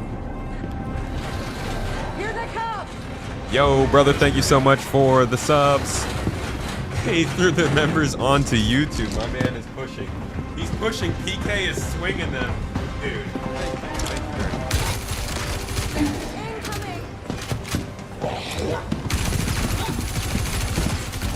Much love to you, Spyrite. Thank you. Keep it up. Another breach. Whoops.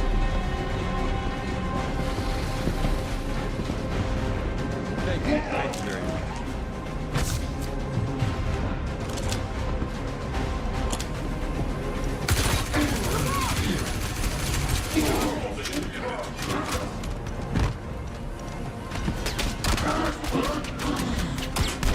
I wonder how much, what would happen if you just made the battle last. I guess you would just never make it to the kingship. It probably is just holding you at a certain distance until you beat them all.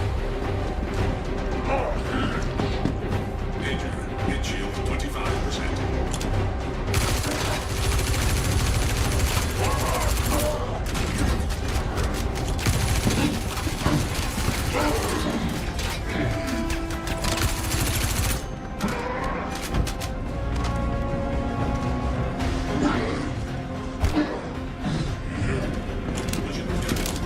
Come on, Rich.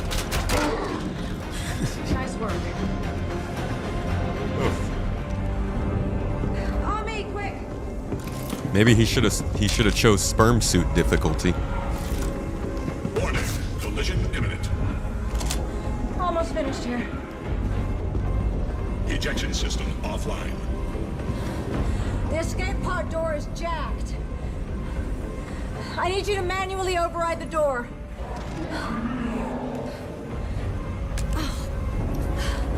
Give me your rifle. I'll cover you. I just need a minute to finish up here.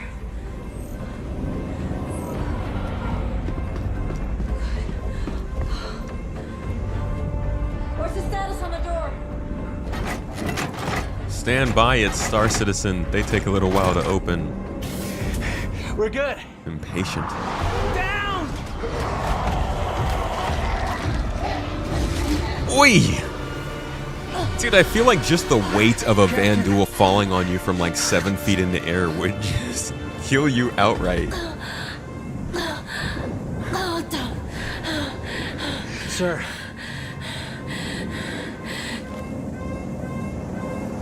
Don't argue. Just do me a favor. Hey, Zeth. Give this to Bishop. Tell him it's all gonna be okay. Tell him it was a good trip. Warning. Collision imminent. Okay, but it wasn't a great trip, girl. We just lost the battle. I guess we didn't lose the battle, huh? Warning. Impact. Warning. Impact. Warning. Impact. Warning. Impact. Warning. Impact. I said get out of here. No, I'm not leaving you. Girl, how would we ever, dude? Could you imagine leaving the Admiral's daughter behind? I would just kill myself. I wouldn't even go back. Oh my God. There's no way they're not getting like the recording of whatever's going on in the bridge here. Imagine sitting there in like a court tribunal after this war. Humanity has won. Everyone's happy. And you're all just sitting in a quiet room watching as you, at the beginning of the war, ditched the Admiral's daughter on the floor and fled the ship. She said it was a good journey. Girl.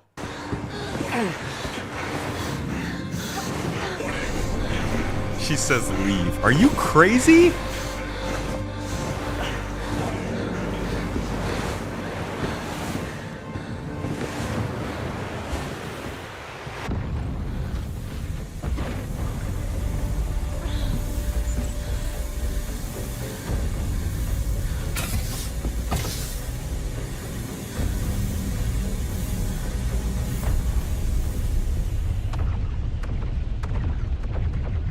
And here we are, where we started.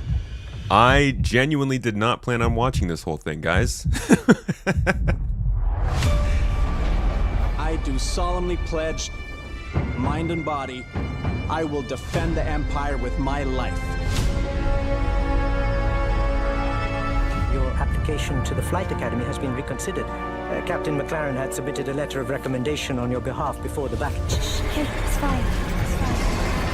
Stand by. Finish this trailer. We may be a small crew, but the work we do matters. Welcome to the Stanton. I'm Eugene Morrow. I'm Petty Officer Webster, Chief Mechanic. This will be your new home. We got you flying with Lieutenant Commander Colton. He's one of our best. Sir? Who the hell are you? I'm your new wingman, sir. The name's... You want me to learn your name? You live long enough for me to care. Baron Actual, you're clear to launch. Launching in 3, 2, 1. Yeah, in that scene, the door doesn't seal and the helmets aren't on, so we'll see. This looks, dude, I don't think I can communicate just how excited I am for this game, because I've been putting a lot of effort into keeping it low key. But this game, a lot of people are here for Star Citizen and multiplayer games. I am a single player gamer kind of person, despite what people in chat might tell you. I love a single player game, and I like a space game. I don't like flying spaceships as much, but I love stories that take place on spaceships, and honestly, we don't get that much in gaming. So this, seeing these environments, dude, like the lore, the vibe, the music, the story, it's in space, it's cinematic. This is I don't think there was the opportunity to make a game that could fit more closely what I wanted as a kid. So I really, really freaking hope this turns out, because this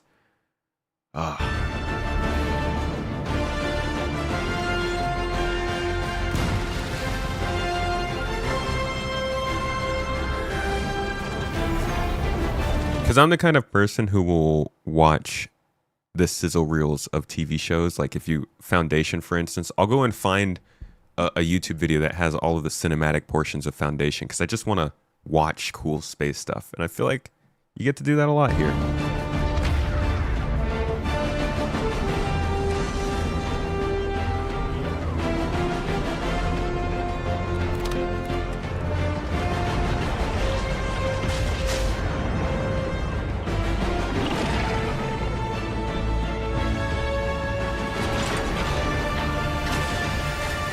And then they drop the Xi'an teaser in there, which is great. It would be pretty cool. So my theory on what they could do here, a lot of folks think that what they're going to try and do is license out their engine. My hope for what they do is instead they grow as a company and become an insular publisher. And so they just have their own studios that are making games in the Star Citizen universe using the Star Engine. How cool would it be if while they're working on all this stuff to make the next version of Freelancer and the next version of Wing Commander, they also make the next version of, well, I guess, a single-player Wing Commander, Starlancer, Freelancer? Like, imagine if we got to see a single-player game like what we're getting, but it's more focused on the civilian or industrial lifestyle instead of military.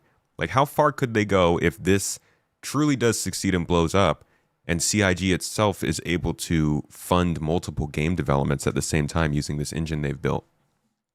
I don't like to get ahead of the story very much, but it's an exciting prospect when you think about how much they've built into this IP. It's not just like some combat story. There's a lot that they could utilize here to keep building new stories and stuff. Yeah, I know. No, Star Citizen is the Freelancer game. I'm saying a single-player Freelancer. Wing Commander, Squadron, Freelancer, Star Citizen. But imagine if there was a single-player game focused on living in space, like you would in Star Citizen. A lot of people want that. And I feel like they could probably build a campaign around that too.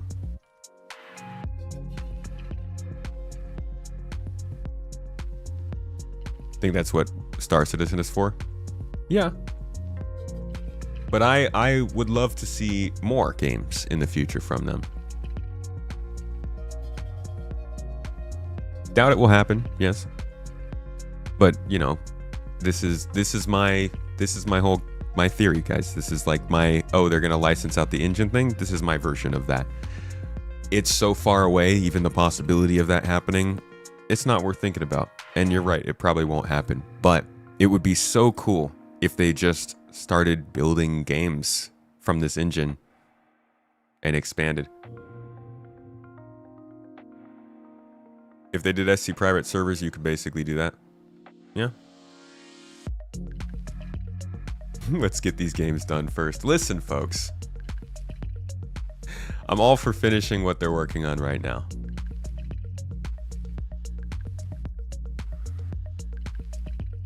Most MMOs do that these days.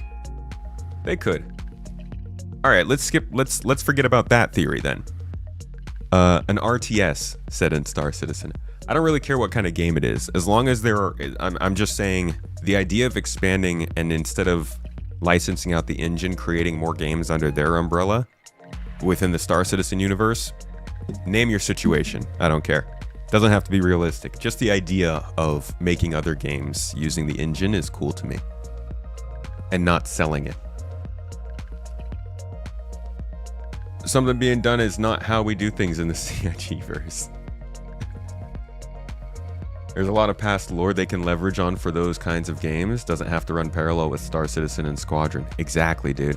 Imagine a game about First Contact Wars, or a TV series about the Unification Wars, or some game where you play an RTS against the Messer regime. Like, I'm ready to jump into the IP, you know? Supreme Commander in the Star Citizen universe. That'd be crazy. All right, y'all. I'm going to pass you on over to Mr. Astro Pub. We are about to get started on the captain's table. I'm going to be a guest today. So if you would like to stick around and hear the lovely things we have to say about our expectations for Star Citizen this year, stay right here on Twitch. I'm going to raid you all over there, and then we will be active in about 20 minutes for our talk. If you're on YouTube, he will be live on YouTube as well. I'll drop you in on his current stream, and I think he will then drop you into the podcast stream. But would love to hear your comments, your considerations, and all of the things you love while we are in the chat today. Come in there, get my attention, drop a couple chats, say hi. I'll be keeping an eye on the chat on the side. And enjoy yourselves. Gumbo, I saw your comment earlier. I was talking about when you let me know the guy on Reddit who had worked on Squadron made that comment. I had referenced it. That's all I was saying.